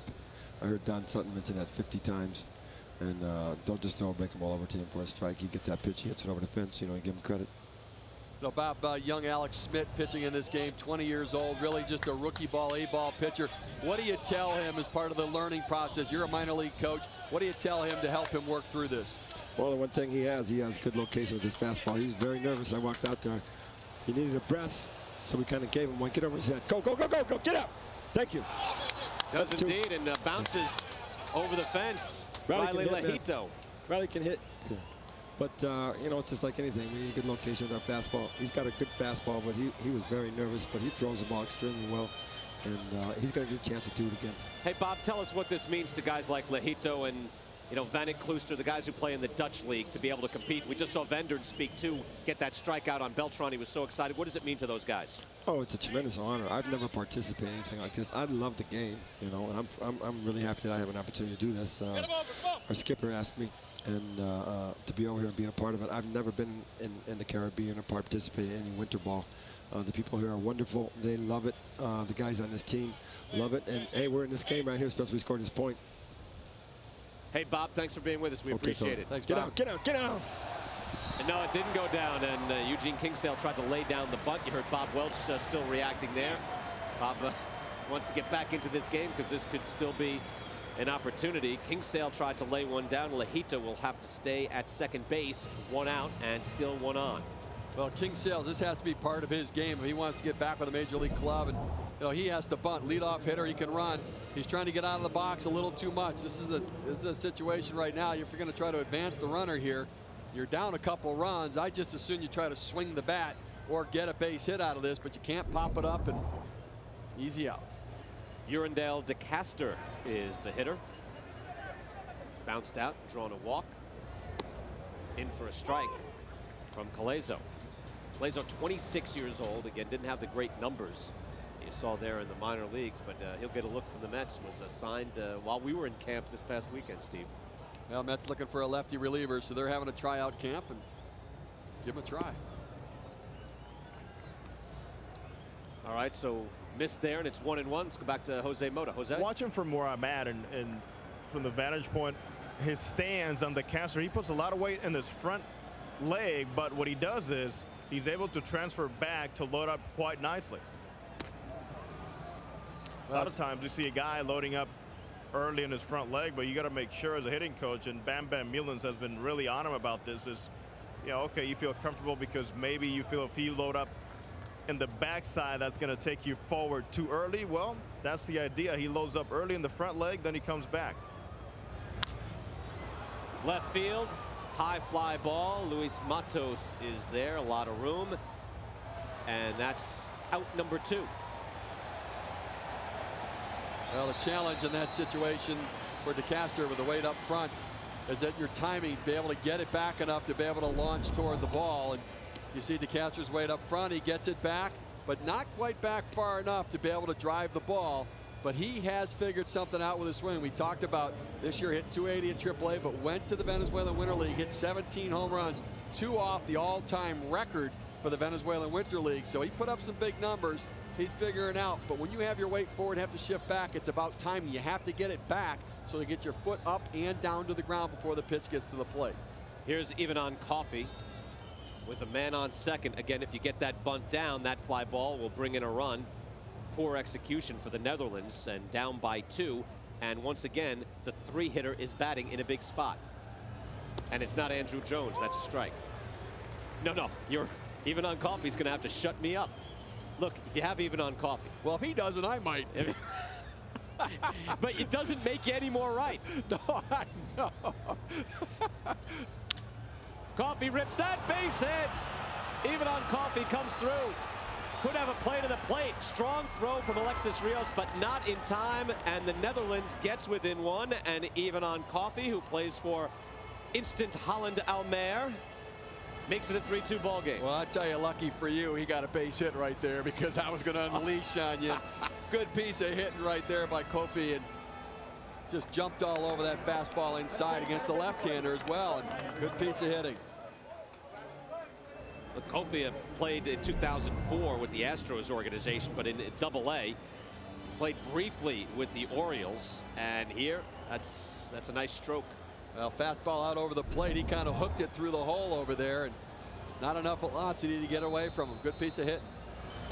And now here is Andrew Jones, big gun for the Netherlands.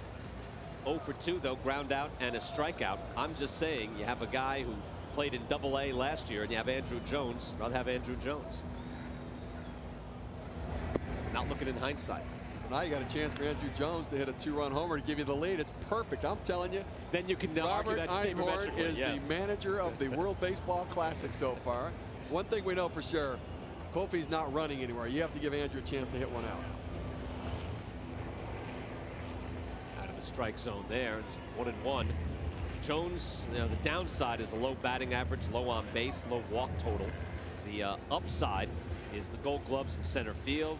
The upside is the total bases. He was 4th in the National League last year, 337. He slugged .575. That's number 5 in the National League. 51 home runs. Broke the Braves record, which is saying something. Outside for a ball.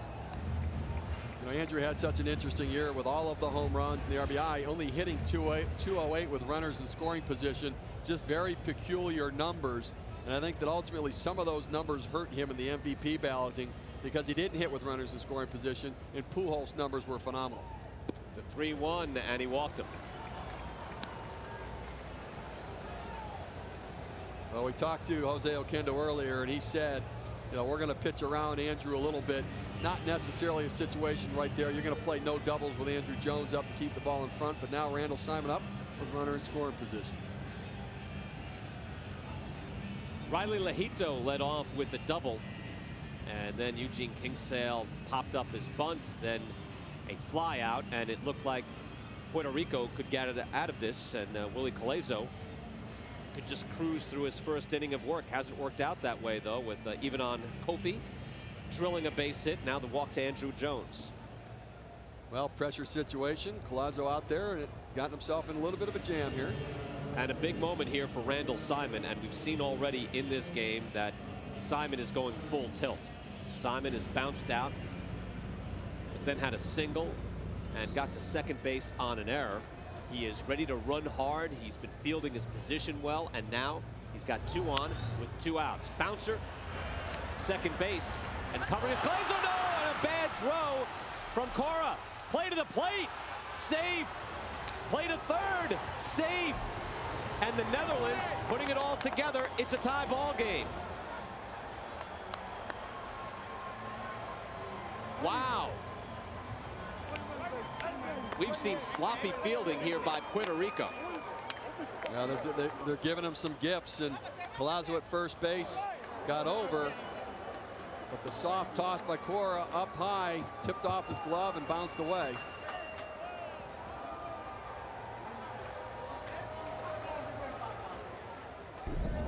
See Collazo get over to first base. Cora makes the flip, but flips it high. Collazo took his eye off it in order to touch the base as well, but really Cora's got to make a better toss than that to the pitcher. Unexpectedly, the Netherlands is right back in this game. Another run comes in. We're tied up. We're back in a moment.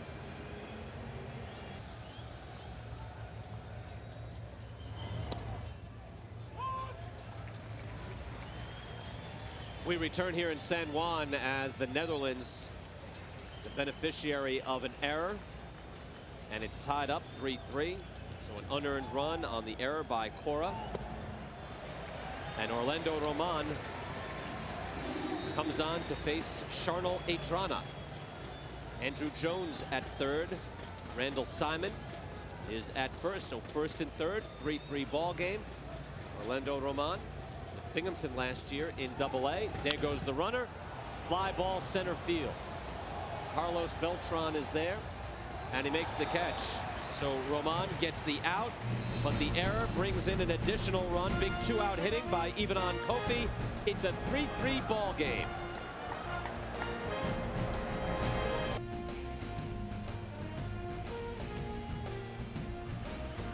Brand new ball game, top of the 6th. Again, Puerto Rico is the away team here, road team, even though they're playing in San Juan, Hiram Bithorn Stadium.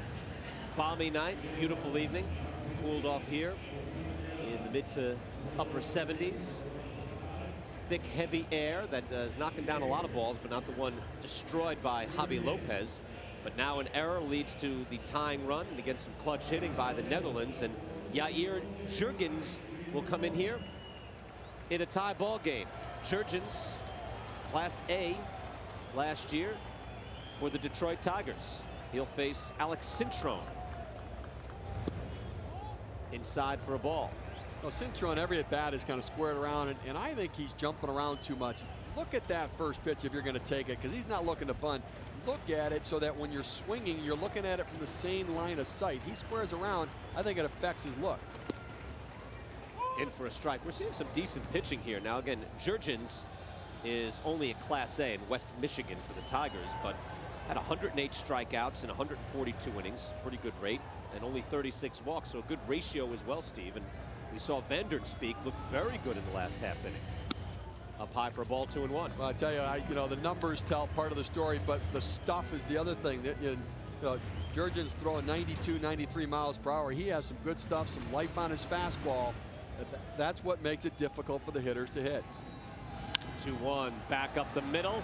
Whoa, off the bag, and Riley Lajito was there, but it goes over his head. Lajito had nice range on that, Steve, but not much he could do as it hopped over his head. Well, he was in exactly the right spot. Unfortunately, somebody put that base there. It's been there for over 100 years, but the ball doesn't always find it, and there it is. Ball hits the bag. Lajito in position to make the play. It would have been a fine play, ranging far to his left. That's exactly what he was thinking. Look at that. He's saying, man, I had that. And it looked like he did. One on, nobody out. Leadoff man is on for Luis Matos. Matos has struck out, walked.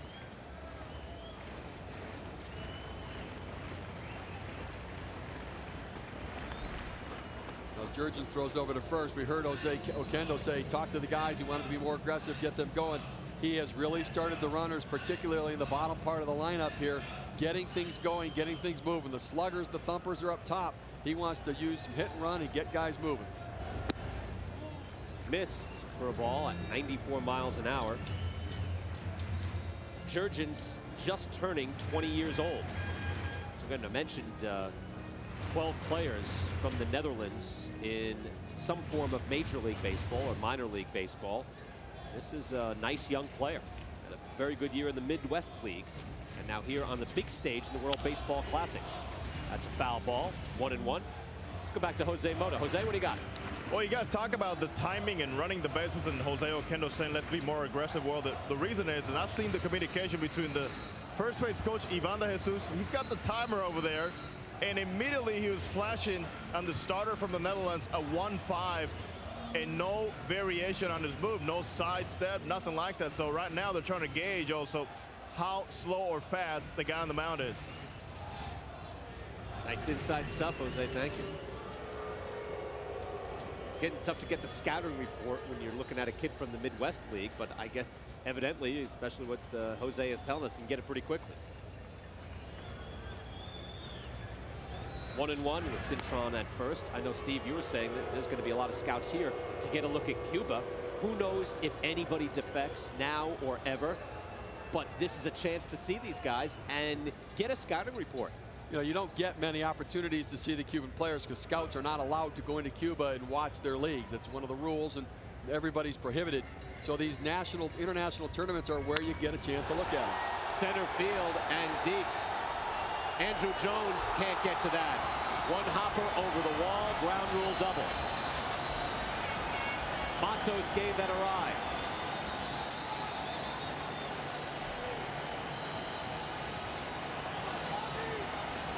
Well, the ball bouncing over the wall probably cost Puerto Rico a run right there.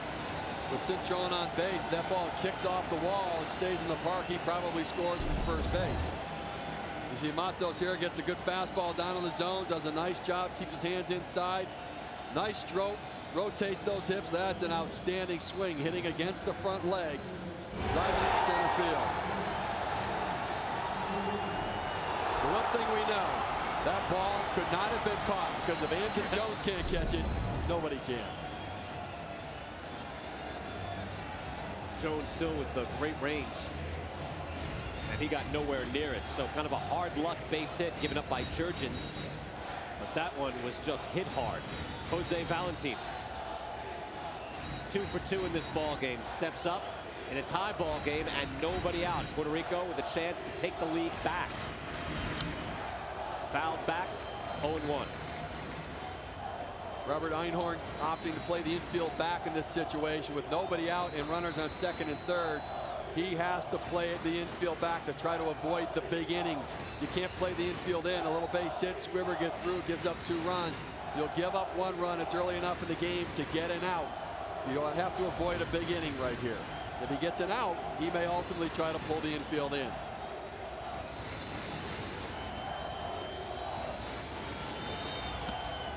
Nice off speed, but up high.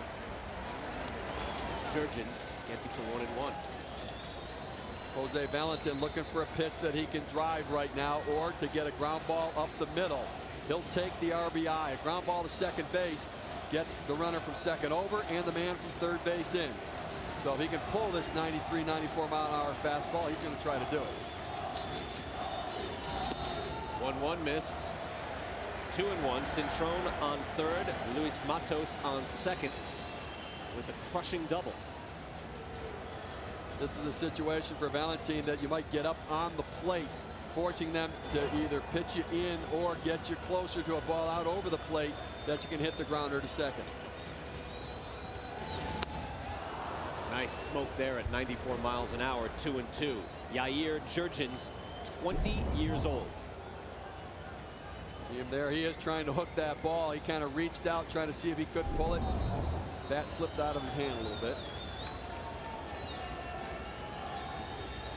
A Spider-Man sweatsuit there underneath, huh? I like that look. Showing the orange, the traditional orange for Holland. Did he get the inside part of the plate? No, he didn't. Well, that's a good pitch right there, though. That's an excellent try. That was very, very close. For Jurgens, a young kid, they kept going away, and Valentin knew he had to keep trying to hook that pitch. And they'd say, okay, you know what, let's sneak one in inside there. Yeah, that's close. That's a real tough pitch right there. Close. He wanted it. So did Bob Welch in the dugout. 3-2. Men on second and third. Nobody out. Puerto Rico giving up the lead, trying to get it back. Robert Einhorn looks on with his young pitcher in a spot. Ripped to right field. Caught by Vennetkluster. The throw into the plate, not in near enough time, and Puerto Rico gets the lead back, and both runners advance.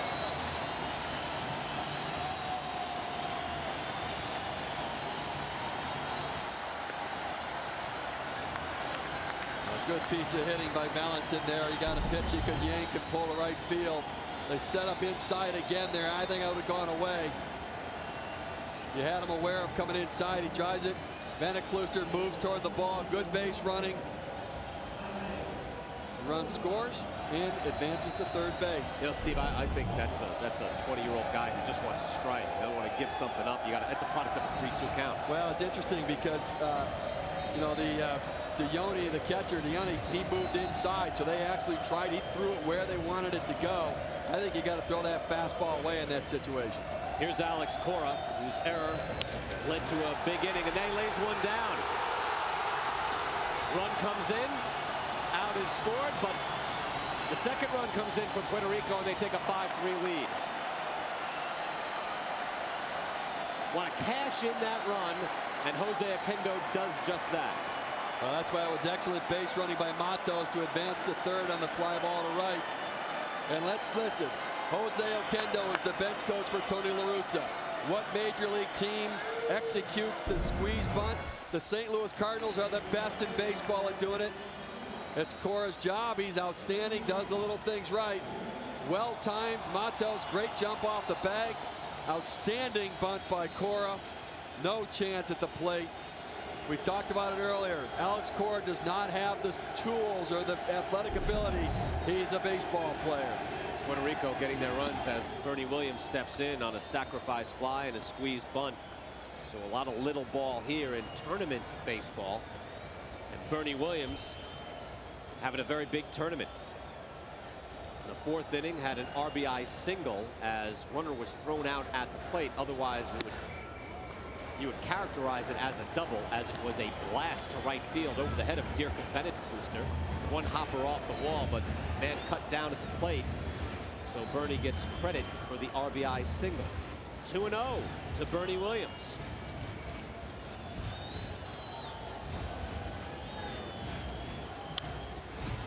Foul back, 2-1. Well, Tony La Russa has to be home watching. He'll be watching the game. He's going to be very proud of Jose Kendo.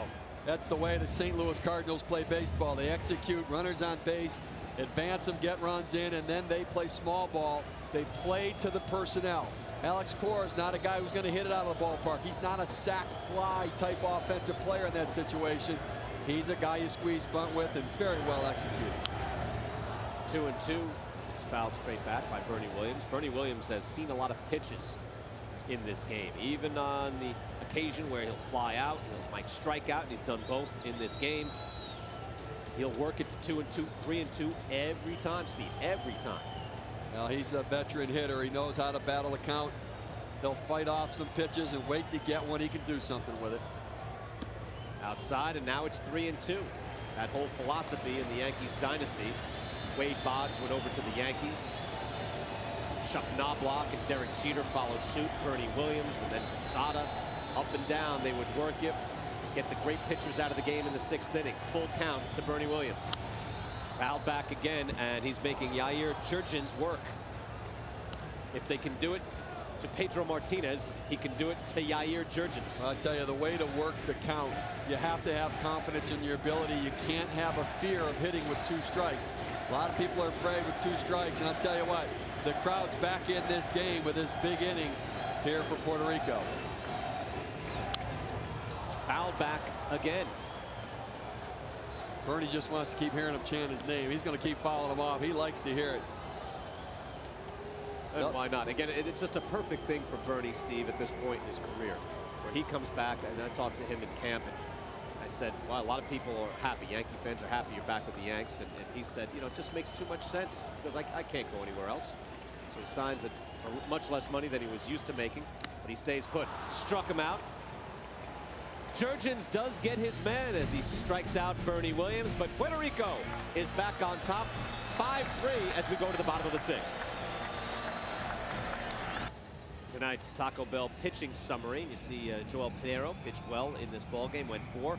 Rob Quarterman's pitched well for the Netherlands, but he worked his pitch count so high he had to get out quickly and really just made the one bad pitch to Javi Lopez, which I don't know, maybe was not such a bad pitch until it got crushed out into the parking lot. It's all relative. Javi didn't think it was such a bad pitch. Good pitch for Javi. And here is Dirk van 't Klooster, Dutch League MVP for the league champions Doorn Neptunus. Again, a 400 hitter. I did the division myself, Steve, poolside with you, actually. I had no doubt about that. 600 slugging percentage. Now, they didn't have his walks. I couldn't get that. So, you know, it's killing me. I couldn't get his on base. But even if he just walks now and then, he's got to have a 440 on base. Well, so this man is the ultimate Dutch player. Well, I'll tell you, the one thing I know for sure, you like saying van 't Klooster. I do. I like saying Dirk van 't Klooster even better. He's been in 144 international games for the Netherlands as he draws a walk on 4. Anything can happen in one game. We saw Panama go 0-2, but almost beat Cuba, almost beat Puerto Rico. And here is Canada beating the United States. Well, I tell you, it really makes for an interesting scenario now for the United States. They have South Africa left to play. The likelihood is they should beat them. They could end up 2-1. Remember, in this round robin tournament, the top 2 teams from a pool advance. There is the potential. There is the potential that you could have 3 teams at 2-1 with South Africa at 0-3. Mexico, Canada, and the United States. It could actually lay out that you have 3 teams tied at 2-1. Canada still has to play Mexico. Mexico playing South Africa as well. Let's say Mexico beats South Africa and then Mexico beats Canada. You could have 3 teams at 2-1, and then it becomes the tiebreaker. The tiebreaker is runs per game. The United States gave up 8 runs today to Canada in that game. That's a lot of runs. Now, Canada gave up 8 runs to South Africa and their 11-8 win yesterday. So Mexico, with where they are right now, has given up the least number of runs in that tiebreaker. With 3 teams, the runs per game becomes critical. For the United States against South Africa, it is absolutely critical that they shut them out and try to put them in a position that the tiebreaker plays to their advantage. Do you have more tie-breaking scenarios you'd like to run by us? That runs per inning. Runs per inning per game. So if you go into extra innings, and I guess that will help out. And then if it's a tie where teams have given up the same runs per inning, then it's earned runs per inning. So an official scorer could ultimately dictate who advances within the World Baseball Classic and who may not. Makes you want to give up an error. You know, if there's normally a player would complain about an error. In this case, you wouldn't want to do it. 2-0 to Sidney DeYoung, the catcher. And that's finally in for a strike from Orlando Roman. Roman, again, Double-A pitcher with the New York Mets organization. DeYoung, 1 for 2 in the ball game. Had a single back in the 3rd, grounded out in the 4th. Dirk van 't Klooster is on first base. And the Netherlands down by 2 here in the 6th inning. Van 't Klooster looks like he wants to run. He looks like he can run. I don't know if he can, but he certainly looks like he can. Well, the one thing we've seen, he hustles. I mean, he ran the ground ball out earlier and caused Alex Cintron to make a bad throw. Orlando Roman thinks that he can run a little bit. Van 't Klooster is 29 years old, so he's in his prime. He was on the All-Star team in the 2000 Olympics. Again, that's the team that beat Cuba. And in the 2005 World Cup, he hit .395 and was named the defensive player of the tournament. A decorated international player. Center field, Beltran is there. Van 't Klooster will have to go back to first, 1 away. You know, after Puerto Rico scored 2 runs in the top of the 6th, you know, you want to go out there, get the leadoff hitter out, and keep some momentum going. Roman, now with the leadoff man on, does get the first out here, but you want to get back in the dugout. That's what Pinero did a very good job of, Joelle Pinero, early in the game. When they scored, he went out there, threw strikes, got his team back in the dugout, and kept the pressure on the Netherlands. Riley Lehito steps in, and Lehito also one of the top players for the Netherlands, one of the best players ever out of Curacao. He hit .343 for Door Neptunus in the Dutch Major League this past year. 5th in the league as the throw is over to keep Dirk in check. 128 international games for the Netherlands. Lehito, the shortstop, had an error early on in this game, but has settled down and looks pretty smooth at short. Missed outside, 1-0.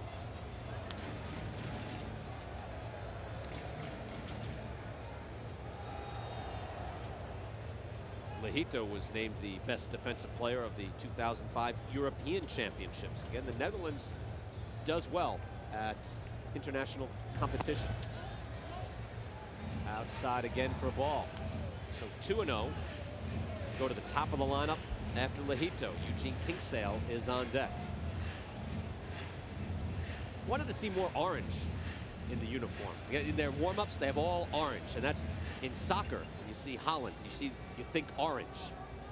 All those batting practice jerseys. There's a good look. That's a good look right there. Down low, and it's 3-0. I wonder what's going to sell best. You know, a Cuba shirt, that's going to be popular. Maybe a Netherlands shirt. I would suspect that the Puerto Rico shirt might sell the best since we're in Puerto Rico, but I'm not a marketing guy. Former GM. Present day wise guy. All right, you might be right on that. The 3-0. No! Didn't give it to him. I think Lehito kind of thought that might have been a strike. He kind of waited. Kevin Causey, by the way, did a beautiful traditional thing that umpires do, the subtlety of the body movement, in that he actually inched for it, and then he wouldn't give it to him. Again, Cuba getting the win this afternoon, a close win in extra innings over Panama. Puerto Rico edging Panama last night. The Netherlands with game number 1. So Panama, again, if you haven't seen the play and you just see, well, Panama got wiped out and they're done, well, they're pretty much done, but they did not get wiped out. They really did themselves proud here in this tournament, playing very tough in their first 2 games. That'll be it for Roman as 2 men are on here with 1 out. A 2-run ball game. We return right after this. And the Netherlands hanging tough. Tied it back up 3-3, lost the lead. It's 5-3, but 2 on and 1 out as Pedro Feliciano will come on for Puerto Rico. And Eugene Kingsale with the bouncer. There's 1, and that's all they'll get. Vanek Kluster tries to get back, and he's picked off on third base. Heads up play. Cora with the throw, made an error earlier. Some redemption there. Vanek Kluster wandered too far, making the turn. And quickly, Feliciano is out of it, and it's still a 2-run game. 6-4-5 if you're scoring. It's still 5-3. Here in San Juan, we're there at the port of San Juan, cruise ship there. Docked in Puerto Rico, out of a jam, and they stay up on top 5-3. Pudge Rodriguez lead things off way inside Jurgens. Pudge Rodriguez, Carlos Beltran, and Javi Lopez scheduled for Puerto Rico here in the top of the 7th. Big defensive play by Alex Cora, keeping Puerto Rico on top and avoiding a mini disaster there in the bottom of the 6th. Fastball hit to right field. Vanek Kluster going back, way back, gone! Pudge Rodriguez with a home run.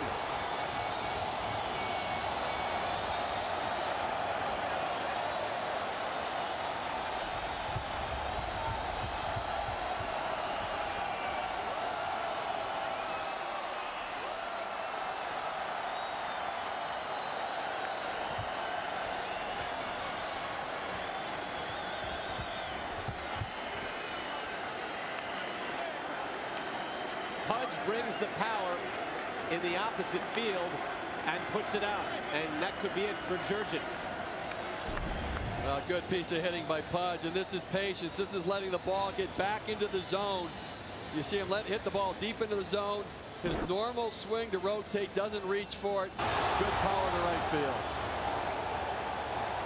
Vander Klooster just watches that one go out.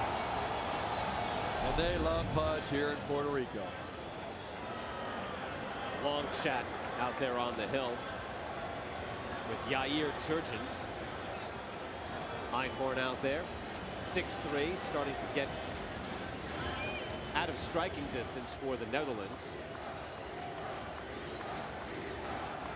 Carlos Beltran stepping up to the plate. Robert Einhorn, the manager for the Netherlands, just got tossed out of the game. He went out to the mound to argue and just tossed him out of the game. Kevin Causey coming out there, home plate umpire. Was he out there too long? Was it just something he said once the umpire came out? No, he went out there to talk to the umpire. I mean, there wasn't any other reason for him to go out. He had some problem. I don't know, it was a pitch he missed or something. Yeah, what could he be arguing about? I don't know. I haven't seen calls that have been missed. I think he's saying I can see it from in there. If I'm kind of putting that together, not able to read lips, but that's what it seems to be. But I can't recall some sort of controversial call where the Netherlands got jobbed or seemingly got jobbed. That could leave Bam Bam Mullins in charge, the bench coach. There'll be a pitching change as well. So Einhorn is going to stay out there. I think you'd have to physically remove him at this point. Well, they got ejected, but they're going to let me. All right, just go ahead and make the pitching move, then we'll let you get out. But then get out of here, will you? Do me a favor. Dave Dreyer will come in for Jair Jurgens. And Einhorn will watch it on TV. 6-3 in the 7th. There is the Netherlands Brain Trust. Robert Einhorn just a moment ago, I mean seconds before we came back, finally got out of the dugout. Dave Dreyer, who has a vicious ERA in the Dutch League, comes on to face Carlos Beltran. Beltran drills this deep. Beltran drills this out. Back-to-back home runs by Puerto Rico.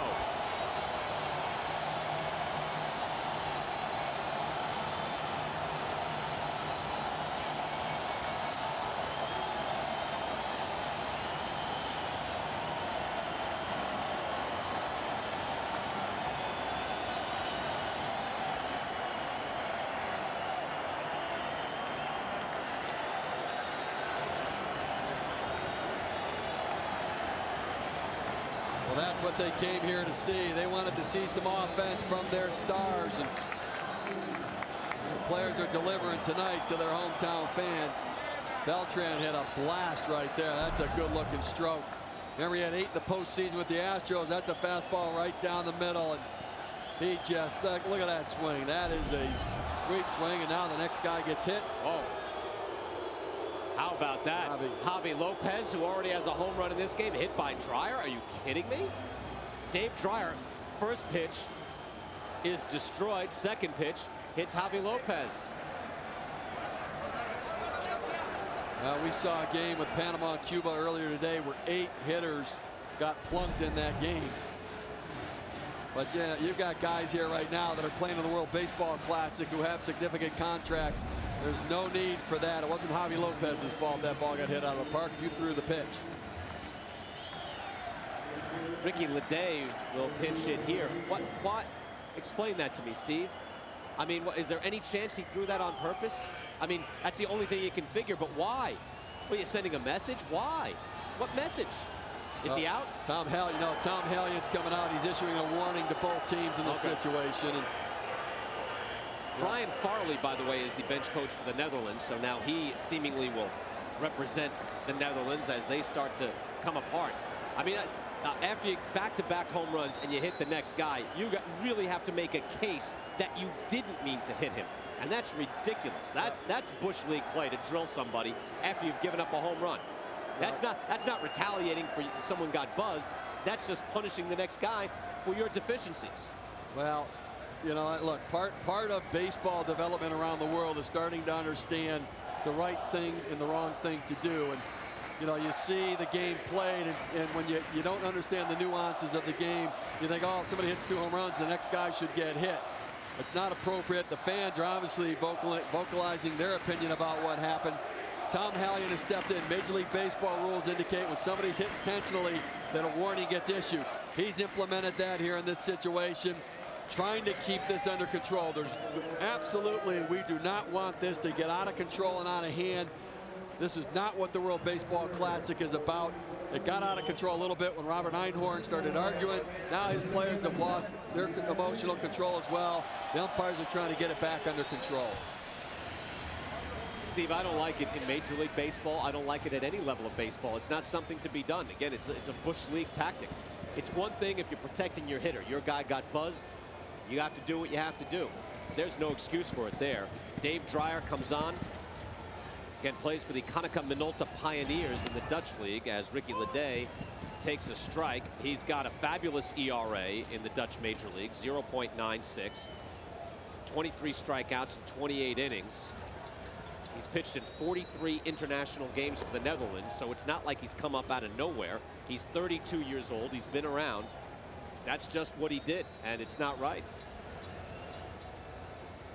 Nope, and I hope that I suspect that Puerto Rico probably will end up retaliating at some point in the game. Ricky Leday shoots this foul. Let's take a look at Pudge Rodriguez, who hit the first home run here in the 7th, and after a man gets plunked, he's out wondering what's going on.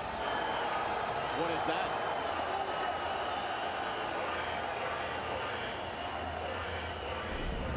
They've gotten him a little bit uptight. Now, you know, if the way to handle it, even for Puerto Rico, is not to come right out first pitch, hit somebody. You play the game, and then you find a spot later to send a message. Good off-speed pitch there by Dreyer. And he gets Ricky Leday. That's a nice piece of pitching. Some composure and poise that we didn't see initially. That was the same guy, right? The same guy just did that threw the first pitch and plunked him. So had pretty good command to Ricky Leday. Leday pinch hitting for Alexis Rios, strikes out. And Alex Cintron lifts this to center field. Andrew Jones is there, and now 2 outs. 4-run lead for Puerto Rico.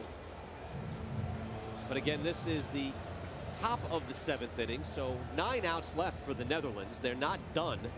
It's just starting to get out of control. And again, this is just 1 loss. Long way to go, even in round-robin play. Well, you like to see the emotion and passion in these games, but you don't want anybody to get hurt from a brawl or a fight. And I think that I suspect Jose Oquendo to tell his guys, look, let's stay cool here. We've got to make sure we keep everybody healthy. It's really not worth it, is it, Steve? I don't even know. Even to plunk somebody in the 9th inning, why? I mean, what would you be shown? You're unlikely to play them again. It just doesn't make any sense to be able to do it. I mean, there's that whole thing about sending a message and protecting your guys, and that's something players feel strongly about. Missed on the inside part of the plate. I like Kevin Causey's body language back there, by the way. Just a classic umpire will take a long look as if to tell the pitcher, that was close, but I couldn't quite give it to you. And on the outside part of the plate, when he reels back and looks the other way, as if he can't bear to look into a pitcher's eyes. And that's up high. 3-0. The subtlety of the umpire. Puerto Rico getting it done in many ways. 7 players have hits, 6 players have an RBI, 5 different players have scored, and 4 straight to Luis Matos, and Dreyer walks him. 2 on, 2 outs, and Jose Valentin will step in.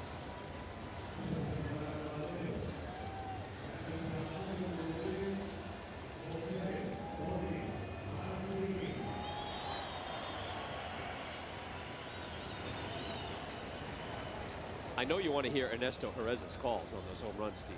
Now, why do you say that? I know you do. You know what? He is pretty entertaining. You know what? Though. I want to hear it too. Do you think Robert Einhorn's in the clubhouse listening to us, or you think he's listening to Ernesto? Einhorn? Yeah. He's listening to us. Because You think he knows Spanish? I don't know. Well, maybe. He's managing players from Curacao. Now that you're telling him that there's a better play-by-play guy in the other booth. No. You've done great. You've been awesome. I'm glad to see I've brought out your sense of humor. That's what I'm glad. I've achieved one thing here. Rip to left field, and that dips down foul. plunked down the left side by Valentin. It's my job to make sure you have fun. Well, thank you very much. You've done a great job of it so far. At least I've done that. Keep up the good work. Look, if Valentin buries this, I'm going to go out of my mind. Will that make you feel better? Well, I'm figuring that if he gets a hit, you might think he ought to be batting third. I don't know. Sabermetrically unsound thought. 2 on, 2 out. Dave Dreyer trying to get out of this situation. Too far inside, and it's 2-1.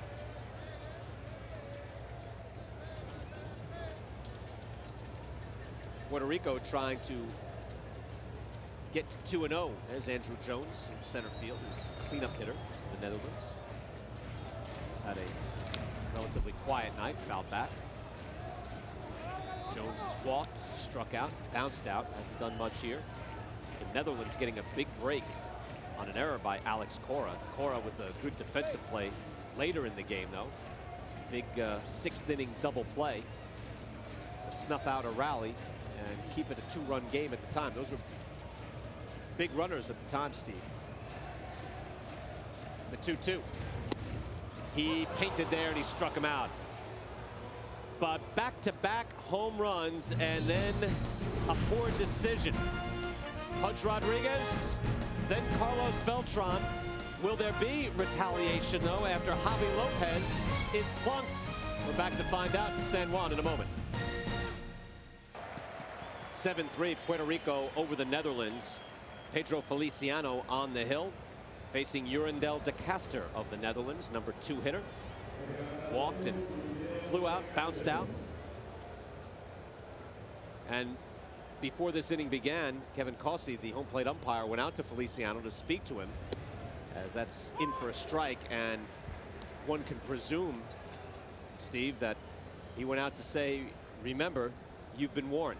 You've been pre-warned. I'm sure that's what it was, and I think Feliciano will play it straight for the time being.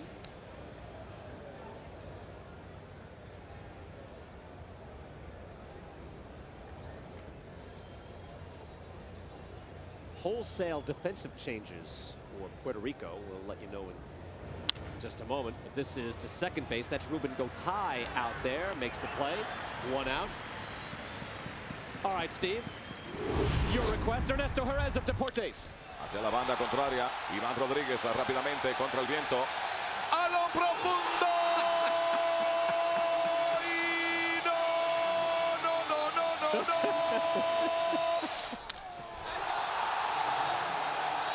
Carlos Beltrán. A lo profundo. Y no.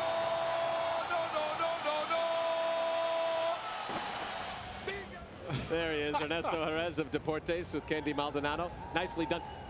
I might have him on the Beltran call, though. We may have to play that. I want to hear it. I want to play that one back. Look, I'm not close on the Javi Lopez. Look, I'm conceding that. And by the way, I want to hear the Netherlands call, because I think I might beat that guy too. That guy is like Hawk Harrelson when someone hits it off the White Sox. And that's gone. Oh. Let's go down to Jose Mota. He's there with Pudge Rodriguez, who just stepped out. Jose? His manager, Jose Oquendo, calls him the motivator. This has been a very emotionally charged up ball game for you, Ivan. Yeah, it is. I mean, this is all about to win, and I think we got a great game last night, and this one so far, you know, is in our advantage. So what we got to do is just 9 more outs and get the win. How does your body feel? I mean, it's still only March 8th, and at this point, you'll be catching maybe 4 or 5 innings in spring training. How do you feel physically? Oh, it feels like it's September, you know, and this adrenaline of baseball, you know, it feels great. So I'm happy to be here, and I'm enjoying every moment. How much have you watched the Cuban team, the next opponent on Friday? Well, it's going to be good. You know, I think it was a lot of hit by pitches in the first game, but I think they like to throw inside. But we got some scouting report for Friday, and then we got to go from there. Javi Lopez gets plunked. You guys kind of made it. Let's get a message out there. What happens with the warning? Well, you know, we're not here for that. We're just here to win and to have fun, and I don't want nobody to get hurt. So I don't know if we did it on purpose or not, but I don't think so. But as long, you know, the best thing about this is that we're winning 7-3, and we're 9 outs away to get the win. Ivan, thank you very much. A lot of fans out here looking up to you this time. Yeah, I'm here for that and having a blast here. Thank you. Muchas gracias, Kenny. Jose, thank you. I think that's the best course of action, don't you, Steve? Look, let it slide. One boneheaded move by the other side shouldn't affect us. Well, the dugout reacts emotionally, but then you have to start being rational about it. And they have major league careers they want to get back to after this, and they're here for fun. Play the game, and there are other times to deal with that stuff. Here's Andrew Jones, who gets a left-hander in Feliciano with a man on base, so a chance to get this closer. Again, we're in the 7th inning, but now 8 outs left for the Netherlands. Long way to go. You get 2 here, you're back in this game, and you still have 2 innings. That's why Yadier Molina's going out to talk to Pedro Feliciano to say, listen, what's our approach here with Andrew? Let's be careful we don't put him in a position to get them back into the game. Keep the ball away from them. Keep it in the ballpark. So Yadier Molina behind the plate. He comes in for Pudge Rodriguez. It's 1-0 now to Andrew Jones, the man with 51 home runs for the Atlanta Braves last year. Even on Kofi over at first, drawing the walk, and that's up high for a ball. Again, Yadier Molina behind the plate. Eduardo Perez is now the first baseman in for Javi Lopez. Ruben Gotay is at second. Alex Cora goes over to shortstop. Alex Cintron to third base. The 2-0. Bounced. Cora. Gotay. Double play. Bad night for Andrew Jones in his opening game of the World Baseball Classic. And Puerto Rico continues to celebrate. We've played 7-3 Puerto Rico. Top of the 8th. Brian Kenny, Steve Phillips, and Jose Mota here with you in San Juan. Puerto Rico with a 4-run lead over the Netherlands, the World Baseball Classic. Of course, you can follow much more on worldbaseballclassic.com. So many games, Steve, for us, I know, during the day, trying to find out who's doing what, who's ahead, what the U.S. is trailing, what's going on. It gets better and better as we go along. Alex Cora steps in. New pitcher, David Berkman. Berkman in the Dutch major leagues last year. This must be some pitchers league. Look at that ERA, 1.44. Skied to the shortstop. Lehito is able to make the play. I don't know, you were scoffing at Vanit Klooster's 400 batting average. I don't know if everybody here's got an ERA of 1.4 and 0.97. That 400 is looming larger. Well, I'll tell you why it is, because there's not much power in the Dutch professional league. The Door Neptunus that we've talked about, they led the league with 9 home runs as a team. So they may give up some base hits and put some guys on base, but they tend to keep the ball in the ballpark, and therefore the ERAs, I think, stay under control. The ERAs may be more of a story about the hitting in the league than it is about the pitching. I don't know. Vanit Klooster slugged 600, so he's hitting some doubles or triples at the very least. Bernie Williams steps in, and Bernie has a base hit and an RBI, and what really would normally be a double. It was a ringing shot over Vanit Klooster's head in the 4th inning, drove in a run. He struck out twice and has flied out once. But Bernie Williams went through 25 pitches in his 4 at-bats coming into this one. So he is working the count every time out. Well, he's so good. You know, he has the ability to recognize a fastball from a breaking ball and a ball from a strike. We saw him take that breaking pitch there. For young hitters, if you want to learn how to hit a breaking pitch, you have to learn how to take it first so that you can recognize it. Missed inside. And now it's 2-1 to Bernie Williams. Bernie playing DH. Normally will play center field for the Yankees this year. I expect he's going to play all over the outfield and also DH. And if this is a guy coming off your bench, fairly valuable player. Again, his numbers have fallen well off. Hasn't been able to bounce back, but still, if this is a bench player, that's a pretty good bench player. Yeah, I don't think Bernie's going to get a whole lot of playing time in that outfield with Matsui, Damon, and Sheffield. If they're healthy, those guys are going to play, as Matsui's in a long consecutive game streak, but Bernie will get some DH at bats. Foul back again. I don't know, DH is not the strongest position for the Yankees, not very deep there. They're going to have, you know, Giambi splitting time, so I don't know. You don't think he gets 300 at bats? I think he DHs. I think he gets the majority, the vast majority as a DH, because, you know, Bernie's defensive skills have deteriorated in center field. He doesn't have nearly the range he used to. He can't throw anymore. I mean, it's, you know, where throwing's not an asset or a big issue anymore in baseball. His arm has really become a liability out there. 2-2. I think his fielding deficiencies are vastly overrated, Steve. I mean, he took a beating last year at certain times when he made a big error in the middle of the season. At that point in the year, he had 2 errors. So he doesn't make many errors. His range might not be what it was. It's not even close to what it used to be. It's not so much about the errors. It's about just not getting to balls that a typical center fielder would get to.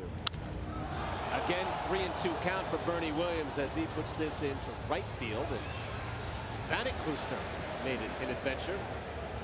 That's 2 outs. We talk Dutch baseball. Probably a lot of people think Bert Blyleven, born in Holland, not raised there, but born in Holland, and had an outstanding major league career. 5th all-time in strikeouts.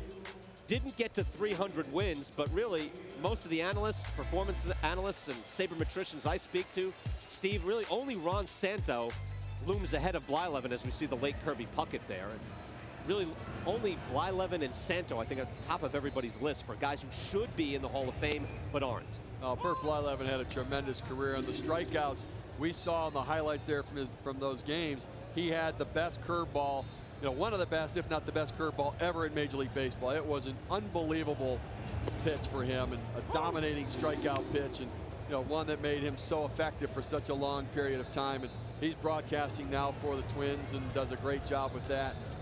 You know, heard some of his comments with Kirby Puckett passing, and what a loss that is for baseball. This to Yadier Molina on the 0-2, so 1-2. I can't even get past it, Steve. I mean, as I just looked up, I didn't know Kirby was even in that shot, and as you see it, everything hits you. That I can't believe he won't be in Cooperstown this summer. I can't believe it. He touched so many different players, young guys, veteran players. Molina with a rope to center field, drops in for a base hit. We saw David Ortiz after the United States opened up in the World Baseball Classic, and he almost worked himself into tears, devoting that game to Kirby Puckett. He was such a warm and powerful force. He had so much energy and positive energy, Steve. I mean, his smile is what people remember. I mean, he loved to play the game. He was a great teammate. They all rave about what he was. And the Hall of Fame speech, he talked about, you know, doing what you don't ever be limited by anything. Try your hardest, do the best you can, and achieve. Carlos Beltran with a home run in the 7th inning. Got a homer and a single, 2 for 4. He was a powerful little guy. I know people say, well, look, he gained so much weight, but there was a lot of muscle on Kirby Puckett. He'd gained a lot of weight in recent years. He was enjoying his life. He was engaged to be married. It's such a loss. You know, I see Dave Winfield talk about him, and you know, Moises Alou, Alex Rodriguez, all talked when they first got to the major leagues. Kirby Puckett went over to Alex Rodriguez and said, "You're the guy everybody's talking about. Hey, good luck with your career, kid." You know, A-Rod said he went home, and it was like he called home, like, Kirby Puckett talked to me and even recognized who I was today. He left that sort of indelible impression on so many players that he played with and against. We'll all miss him a tremendous amount. Beltran rips that for a base hit to right field. Molina doesn't run well. He'll stay at second base, and Beltran with a big night. 3rd hit of the night. Well, Beltran really looks like he's locking in with his stroke right now. His balance is just phenomenal at the plate. So under control.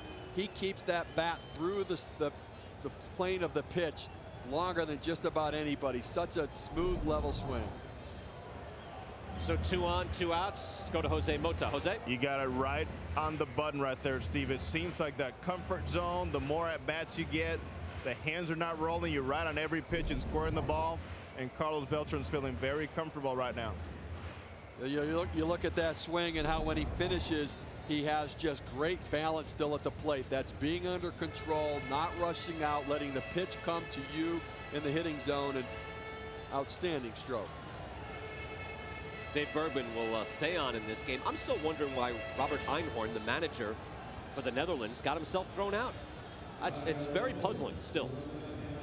There was no play that you and I could point to that say, wow, they really got jobbed on that, or that could have gone either way, or boy, that's a bad break, as Eduardo Perez steps in. I don't understand it either. And you know, Einhorn very serious about it. He didn't really want to do interviews, didn't want to talk during the game, just wanted to manage his team. Brought him over 2 weeks early to get him prepared, and very serious about it.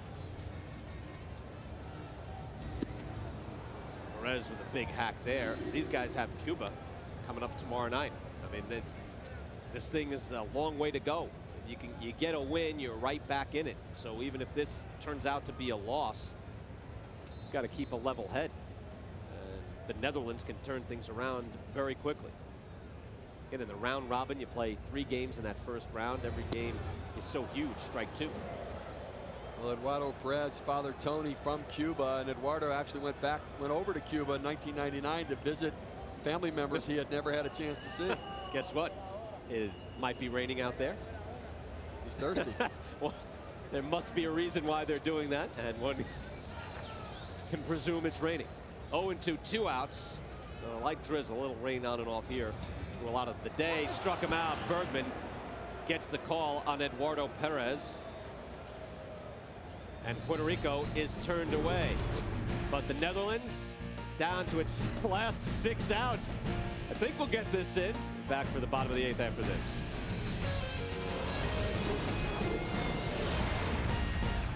Bottom of the 8th, the Netherlands down by 4, trying to get back into this game, but we'll have to do it against one of the elite pitchers in this World Baseball Classic. Coming out of the bullpen is J.C. Romero, quality pitcher with the Twins in 2005. Dealt away, but the ERA 3.47, very solid. A lot of walks to his strikeouts on the Twins last year, Steve. He almost outwalked the rest of the staff. Well, it's interesting. I think that's why he's not there anymore. I mean, you stop and think what the Twins did. They traded away J.C. Romero and left themselves without really a functional left-handed reliever in that pen. They're holding a tryout camp to find somebody. So he and Ron Gardenhire had some issues about usage and that sort of thing. And he moves on to the Angels, who haven't really had a viable left-hander for a number of years in that pen. Here's Randall Simon facing the left-hander. Good spot to bring in Romero, and he takes a strike at 92 miles an hour. Simon bounced out, singled, and reached on an error, so he's 1 for 3 in the game. 2 innings left for the Netherlands to get back in this ball game, and Romero drops it down on him. You may wonder why Romero's in this game with the score 7-3, but for one, Jose Kendo wants to put an exclamation point and win this game, but also with the off day tomorrow, they want to get Romero a little bit of work. Well outside, 1-2. It will be Cuba and the Netherlands tomorrow night. So that is the 1 game here at Hiram Bithorn Stadium. Got a good look at the Cuban team earlier this afternoon, squeaking by Panama in 11 innings.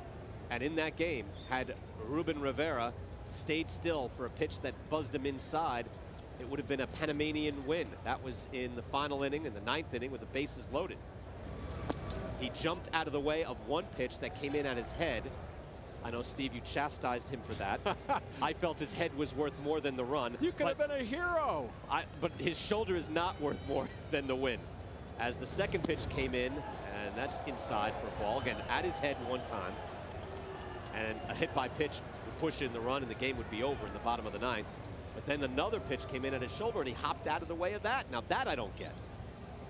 The rest of the Panama team would take anything like that. They were not hopping out of the way of pitches. Romero gets Simon. Let's go to Jose Mota. He's down there with Joelle Pinero. Had a good day's work, Jose. Yes, he did. He had a great job. And actually, he had one outing in spring training for the Seattle Mariners. You have this whole crowd behind you and taking the mound today. How special was that here? Very good. First time pitching in an event like this, and about the same amount of pitches I would have thrown in spring training, but the adrenaline and the pump is going out there a little harder than it would have been in spring training. Talk to us about hitters that you don't know much about. I mean, obviously, you know about Andrew Jones and a couple of the guys that have played in the big leagues or are playing the big league, but how do you approach the rest of the guys? They seem like they're pretty aggressive, too. Well, having Ivan Rodriguez behind the plate made it a lot easier. I mean, it made a dream come true for me, and I was just following him. I told him I'd go off of you, and then throwing early pitch strikes was a big key for me. Seattle Mariners looking to bounce back this year. How would you use this tournament in order to help yourself maybe have a better year and stay healthy? Yeah, hopefully, like I said, it starts from here, you know, take it on to after spring training and go on towards April. And like I said, have a strong start, hopefully go out there and help the team win some ball games. And the theme around here, how much are you looking forward to facing the Cuban team? I mean, everything they're talking about is Cuba, Cuba, Cuba. So it's going to be great. Hopefully we get these 2 games out of the way, go to the next round. But I mean, the big game on Friday is going to be huge for everybody, especially for the people here in Puerto Rico. George, thank you very much. Good luck the rest of the way. Thank you. Brian. Jose, thank you. And Romero dealing to Percy Isenia, the pinch hitter. And Romero looked filthy in that at bat. Well, Romero has that changeup working tonight, and he finds Isenia pulling off the ball right here. Just throws that changeup, keeps it on the outer part of the plate, spins off it, can't reach, lunging for the ball. And Romero scattered his fastball a little bit early in the first couple of hitters, but boy, he's locked in on the changeup right now. Looks very good. Danny Ramble will come in for Dirk Vanit-Klooster, the left-hander. Will have a seat against Romero, left-handed pitcher. Ramble takes a strike.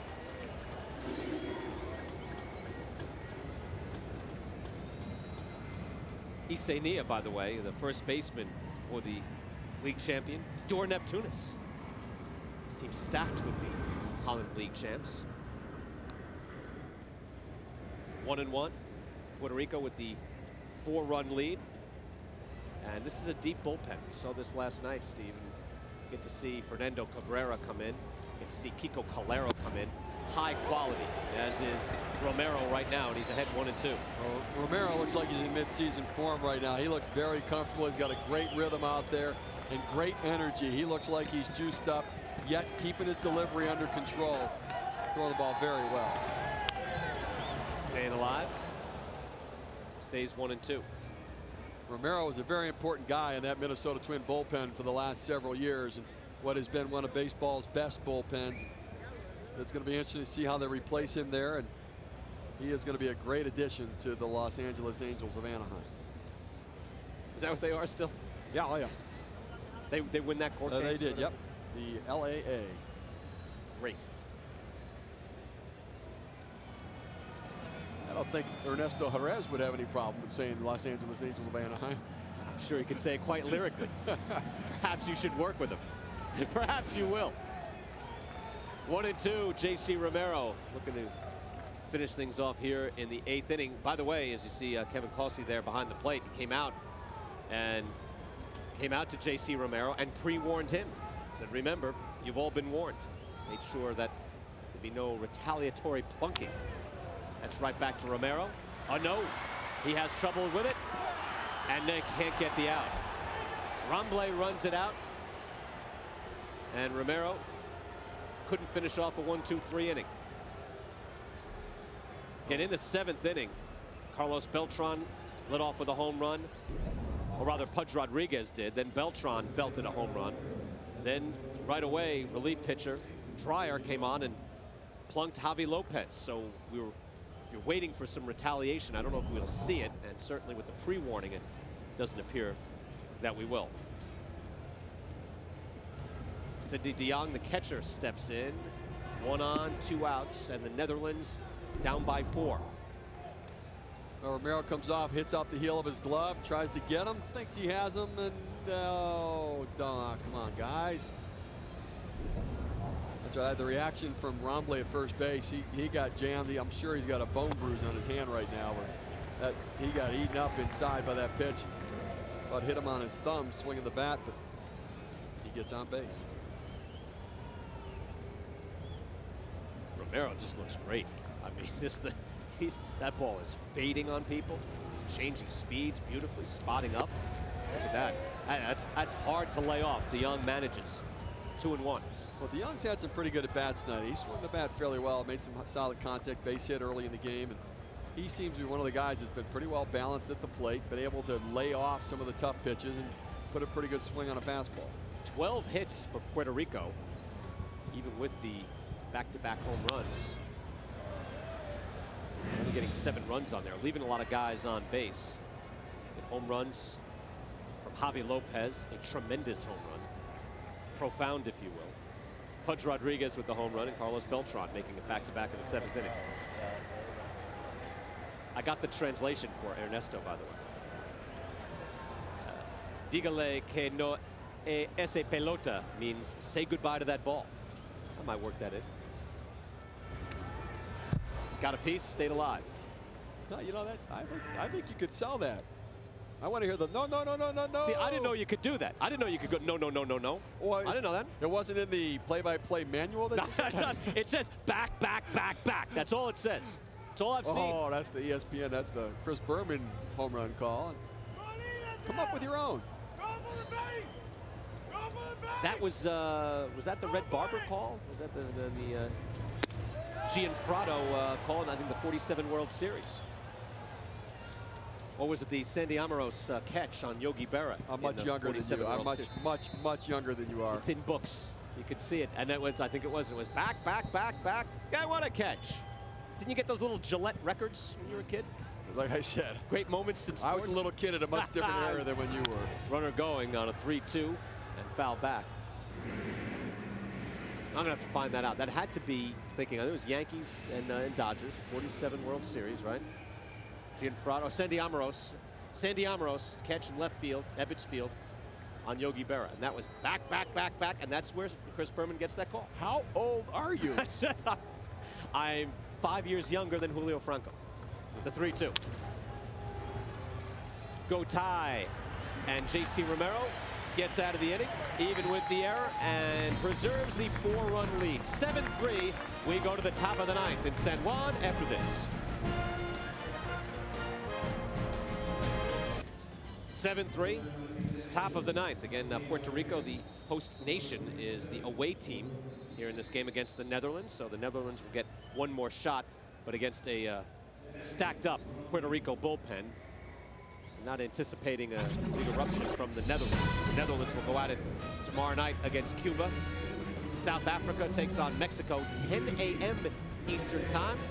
See that on ESPN Deportes. Italy versus the Dominican Republic at 1 o'clock Eastern time. The World Baseball Classic presented by Taco Bell. Every game of the World Baseball Classic available on ESPN Deportes. Bergman still on the hill for the Netherlands as that ball is ripped to right field. Ramblay goes after that. And Ricky Leday goes into second base.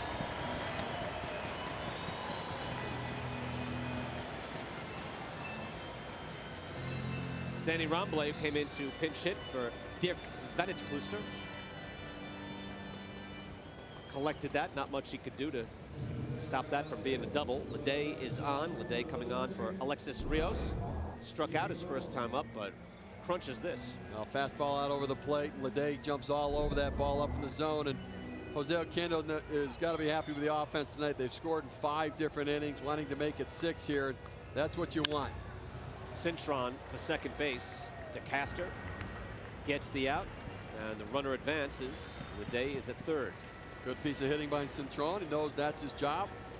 Getting his reps in, good execution. Advance the runner from second to third with nobody out. Getting the pat on the back from his teammates. They know that's good, solid baseball. Luis Matos comes up. Matos with a double in this ball game. 2 walks, struck out his first time up. Matos has looked good in this game. He's a talented guy. He just, he's underachieved a little bit in Baltimore, and they keep waiting for him to break out, but there's some talent there. Infield is in. The man on third and 1 out. And the Netherlands trying to keep this within 4. And it's a tall order when you're looking at J.C. Romero on the other side. And even with that, Jose Kendo has all sorts of options and missed on the outside part of the plate. 2-0. Well, Puerto Rico's been very good in situational hitting tonight. A couple of sac flies in the 6th inning. We had a squeeze bunt earlier in the game, so they're getting runners in scoring position, and they're taking advantage of trying to get that run in.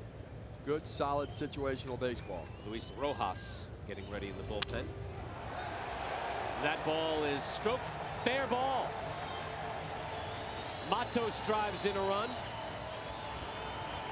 Leday steps on the plate, and it's 8-3 Puerto Rico.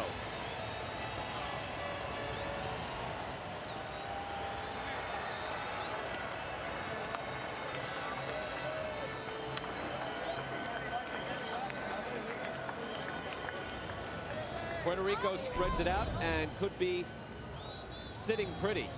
In Pool C. Berkman's getting his fastballs up in the zone right there. And the umpires swallowed his tongue because he's jumping out of the way from that line drive. I think he made the right call, though. Well, he got turned around a little bit there. Had to figure out, get his bearings. He made the right call. Now he's running away, saying, I'm out of here. He's saying, no, no, no, no, no. No! My corn's on my feet. Look out. You are anti-umpire, aren't you? Good call. Bergman is coming out. Yes. What do you say to that? Not much at this point. 2-0. Close win last night. 5-run lead right here in the 9th inning. Pitching change for the Netherlands. We'll step away. We're back in San Juan in a moment. We're back here in the top of the 9th. 8-3. Puerto Rico on top. Ricky Leday with a leadoff double. And Luis Matos with the base hit and the RBI. And Nick Stoifbergen comes in for the Netherlands. Ruben Gotay came in as a replacement in this game. Steps in for the first time tonight. Takes the ball up high. Gotay, second baseman, Kansas City Royals organization. Started a good part of the year last year, but now they picked up Mark Grzelcyk, and I think Gotay may get some time at AAA to refine his game. The bat's there. Got to shore up the defense a little bit. Needs more reps in the minor leagues. Gotay puts this into center field, and Andrew Jones makes it 2 out. Is that the right move for the Kansas City Royals? I mean, a team that's contending can use Grzelcyk, but if you're the Royals and you're not going to win this year, why? Well, I think that they're trying to be a little more competitive. I mean, I think a lot of questions there about, you know, if they've invested the revenue sharing and luxury tax money that they've gotten and not spent it on players. So I think they're trying to be a little more competitive and maybe let some of these young kids get a little more time instead of just struggling and dying at the major league level. But when he's ready, Gotay will be the second baseman of the future there. Here's Alex Cora with 2 outs and a man on second.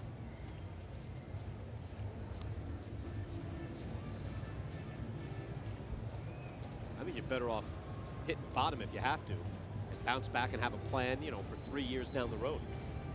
I know sometimes a GM might not want to think that way because you might not be there 3 years down the road. There's a strike, 1-1. Well, I think there's some of those decisions in Kansas City have been ownership driven and not even the general manager. I mean, I think for the longest time there were limitations on payroll, and now I think because of the criticism, they've said, look, we want to spend some money upgrading some areas, and they've done it. Added a couple pitchers, and Reggie Sanders and Grzelcyk. Way up high. Oh, look, that should have been an outfield with Jermaine Dye and Johnny Damon and Carlos Beltran for years to come. If you had the old, you know, Cleveland Indians John Hart philosophy, you sew those guys up and you keep them there for years. Well, they were playing with a $35 million payroll, and there's not enough money to sew up. No. You'd have 3 outfielders, but you wouldn't have anybody else on the field. Just up high from Stoifbergen. Alex Cora has really had a super ball game tonight. He made the one error on the toss to first base, but you know, he had the squeeze bunt, a couple of fantastic plays in the field, a big double play in a critical situation when the Netherlands were rallying. Heads up player. Second base, DeCaster is there, and did they get it? Yes, they did. Randall Simon, good scoop. Chris Rojas coming out of the cage, and we'll try to close things out for Puerto Rico. We go to the bottom of the 9th right after this. 8-3, Puerto Rico on top, and Chris Rojas will try to close it out for Carlos Beltran and Team Puerto Rico as they have a day off coming their way and could go to 2-0 here with 3 more outs. You can watch your team's out-of-market games live anywhere you like, right on your desktop, in your computer. Go to ESPN.com and search MLB TV and sign up today.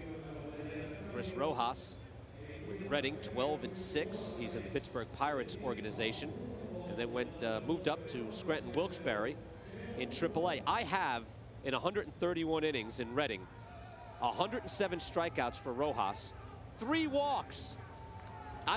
If that's not a typo, Steve, it's the best I've ever seen. All time, any level. Then I bet it's a typo. It could be. That includes American Legion ball. 107 strikeouts and 3 walks.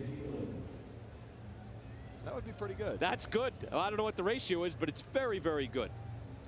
Riley Lajito leading off for the Netherlands. They're down by 5. Down to their last 3 outs. There's the Netherlands down right now. Long way to go, though. They have Cuba tomorrow night. Cuba looked very good in spots this afternoon in beating Panama but certainly not unbeatable. Made a lot of mistakes in the field. This ball into center field, and Beltran with ease collects it. Depends on the pitching, I guess, Steve, but I would say Cuba looked a little better than the Netherlands from what we've seen. I would say that. Would you say that? Yeah, the Cuban team has the depth there, and you know, in any one game, that's why there can be upsets, because the difference between the Netherlands and Puerto Rico is obviously there's a talent differential, but on any given day, the Netherlands can beat any of these teams in the tournament. They can win. It's the consistency over a long period of time, but when you're playing in a round-robin tournament where you're playing 3 games to advance, you can win. They can win 2 out of 3. They can advance. Obviously off to a tough start here tonight, but there's no reason why on a single day they can't upset somebody, as they have already done in the past with Cuba. Here's Eugene Kingsale, leadoff hitter. Kingsale broke into the majors in 1996. He's been around, ground ball, go tie, and that's out number 2. Kingsale, by the way, has been knighted from Aruba, knighted by Queen Beatrix in 2003. So I guess it would be Sir Eugene Kingsale. Haven't we all been knighted? You worked in Queens. You've never knighted by Queen Beatrix. Who knew there was a Queen Beatrix? Netherlands players look glum here. Got to snap back in tournament play. Get 2 outs. Urandel de Caster steps in. Puerto Rican pitching in the series, allowing only 2 earned runs in 17 2/3. They've had very good bullpen work. And that's in for a strike, so Jose Kendo sitting pretty. 2-0 in Pool C, if he can just get this final out, and then with a day off, the 1-1. The Netherlands, once again, will come back and take on Cuba tomorrow night here at Hiram Bithorn Stadium. And yet it's so close. Look, it was close for a Kendo to get that win over Panama. Cuba came with inches away from losing to Panama. 1-2, 1 strike away.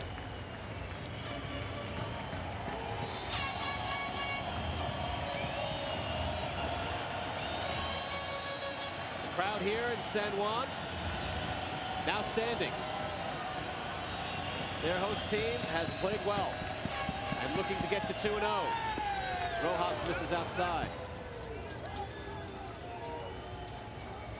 And make no doubt about it, they win tonight, and if Cuba wins tomorrow, Puerto Rico is going to be juiced for that game on Friday, where Cuba and Puerto Rico square off. He struck him out, and Rojas finishes in style.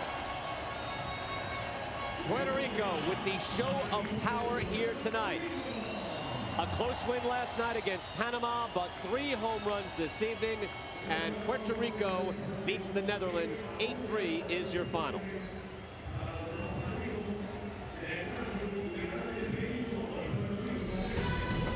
So Puerto Rico now 2-0.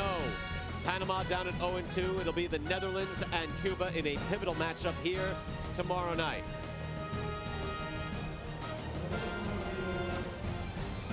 We thank you so much for joining us here in San Juan. I'm Brian Kenny for Steve Phillips and Jose Mota.